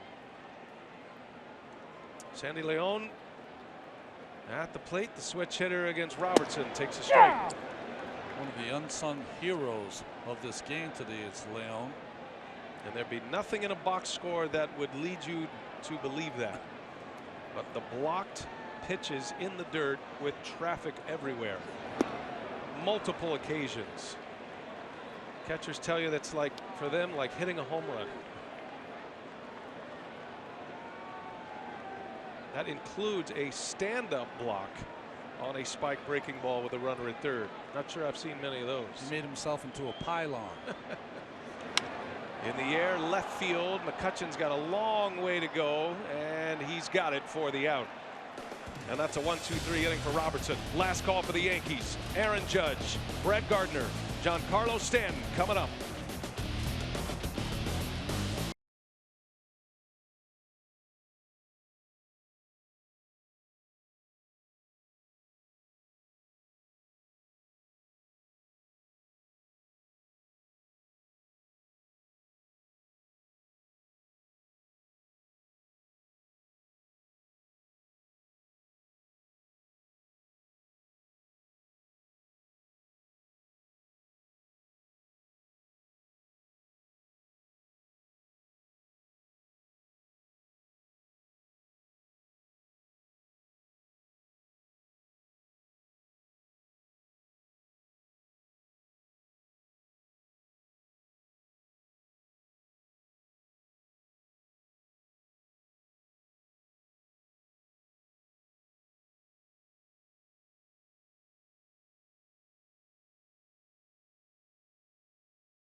Our ready-to-go moment is presented by Supercuts, official hairstylist of Major League Baseball. Sandy Leon in the spotlight tonight. I mean, just an amazing job. His relievers were struggling to throw strikes. He blocked some of the most ungodly breaking pitches you've ever seen.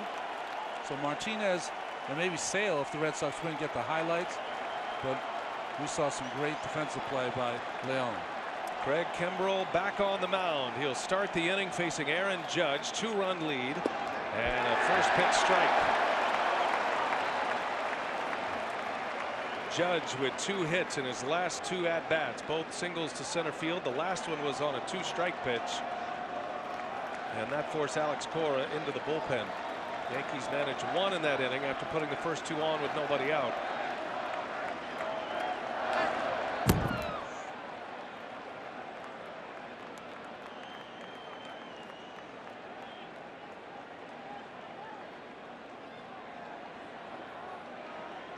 From the Yankee perspective, if you can flip this game in this 9th inning, if you can get it tied or take the lead, it totally changes the series.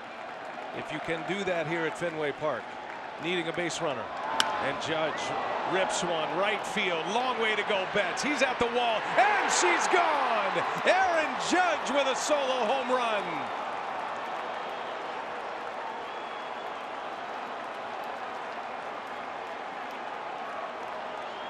Just plows through the Boston night into the bullpen, and Judge has delivered again with the long ball for the Yankees in the postseason. It's a 1-run game. Well, this is his team, and sometimes he carries them on that big back of his. Hanging breaking ball from Kimbrell. And what power to right field. Didn't even catch all of this and still dumped it into the bullpen. It's about a 390-foot blast. That is 5 home runs in his last 7 postseason games. A one-run game. And there was an injury to get Gardner in this game, but if you're Aaron Boone right now, you scratch it as a run is in, and he's your leadoff hitter, and you couldn't have a better leadoff man right now than Brett Gardner. Third plate appearance, fielder's choice and a walk. And he takes a strike.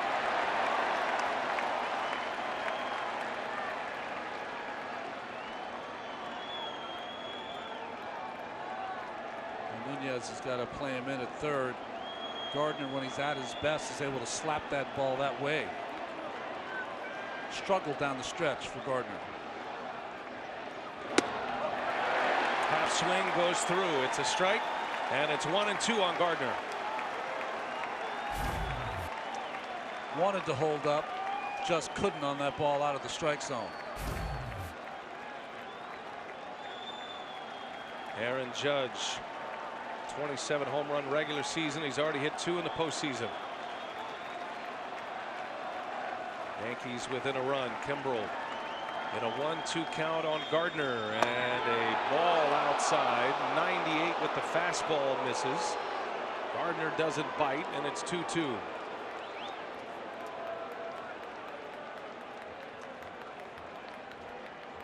Giancarlo Stanton due next. Kimbrel retired McCutchen with a man at first base in the 8th inning to get out of that. And a swing and a miss. He struck him out. Out number 1 is a K, and the first punch out for Kimbrel. Well, he just stayed with one pitch, that fastball up and away to Gardner. He held up on the prior fastball, couldn't on this one. But except for Gardner in this lineup, now everyone that comes to the plate against Kimbrel has a chance to hit the ball out of the ballpark. Perfect pitch. 1 gone for Giancarlo Stanton. Does have a single in this one. He scored a run in the 6th after that hit. He has struck out 3 times. A strike. Slider right on the black, right at the bottom of the zone. 2 for 11 against Kimbrel. No home runs.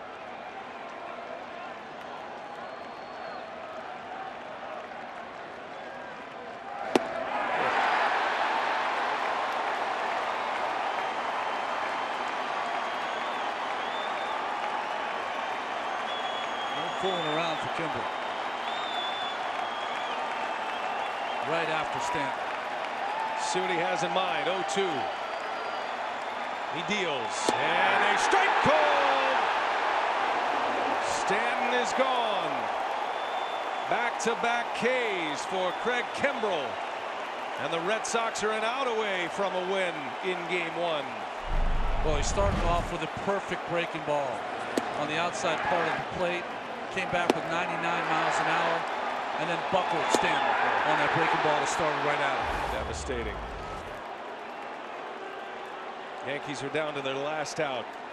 They've got their hottest bat at the plate, Luke Voit. 2 hits, 2 RBIs tonight.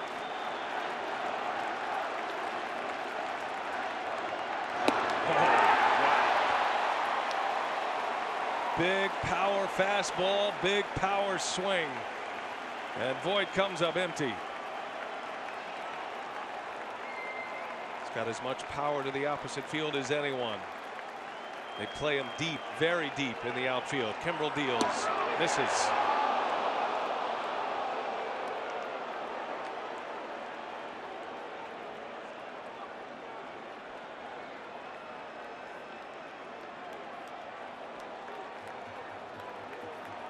Still going through the just-in-case plan.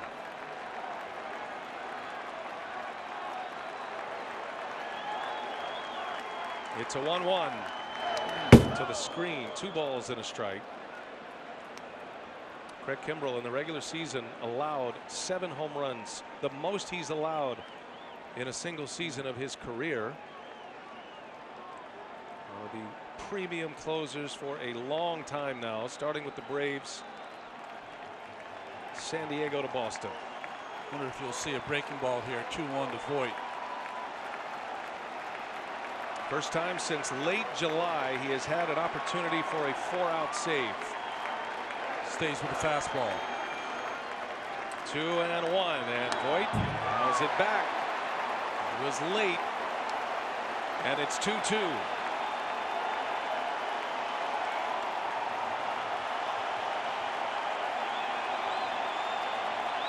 Some kind of game one.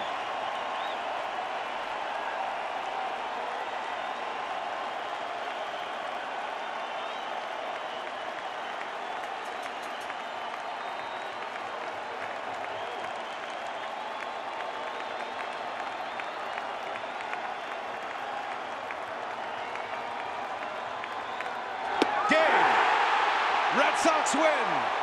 Kimbrel strikes out 3 after the home run by Judge, and Boston hangs on 5-4.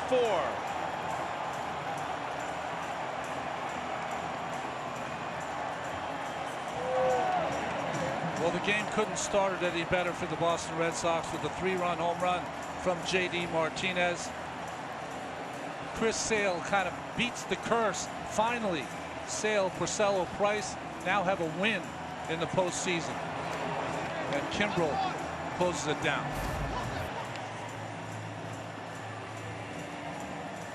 Powered him up with a fastball right by him. Strikeouts of Gardner, Stanton, and Voit to end the inning and end the game. And a 4-out save for Craig Kimbrel.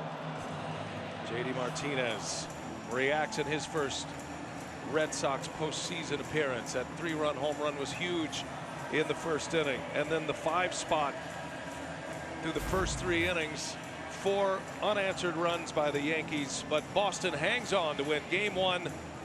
The division champs in the AL East up 1-0 in this best-of-5 series against their rival. And give Alex Cora a lot of credit. It almost seemed like he was on a roll where he would just kept bringing in relievers until he found one that could get some outs. Let's send it down to Lauren Shahadi with J.D. Martinez. Oh, J.D., you told your manager you were going to sit on the inside fastball. Is that what you did in the first? I didn't say inside, but I just said I was trying to get him down. He loves to elevate. Just trying to get a pitch down in the zone and put a good swing on it, really. Mookie Betts describes playing behind Chris Sale as boring. How would you describe it? The same way. It's one of those things where it's a quick game. You're really not getting a lot of balls hit to you. Getting a lot of strikeouts. It's fun playing behind him. You really got to do much, but you know, you kind of feel bad for the hitter sometimes. When you signed with Boston, was this what you had in mind? Yeah, you know, this is actually what I envisioned.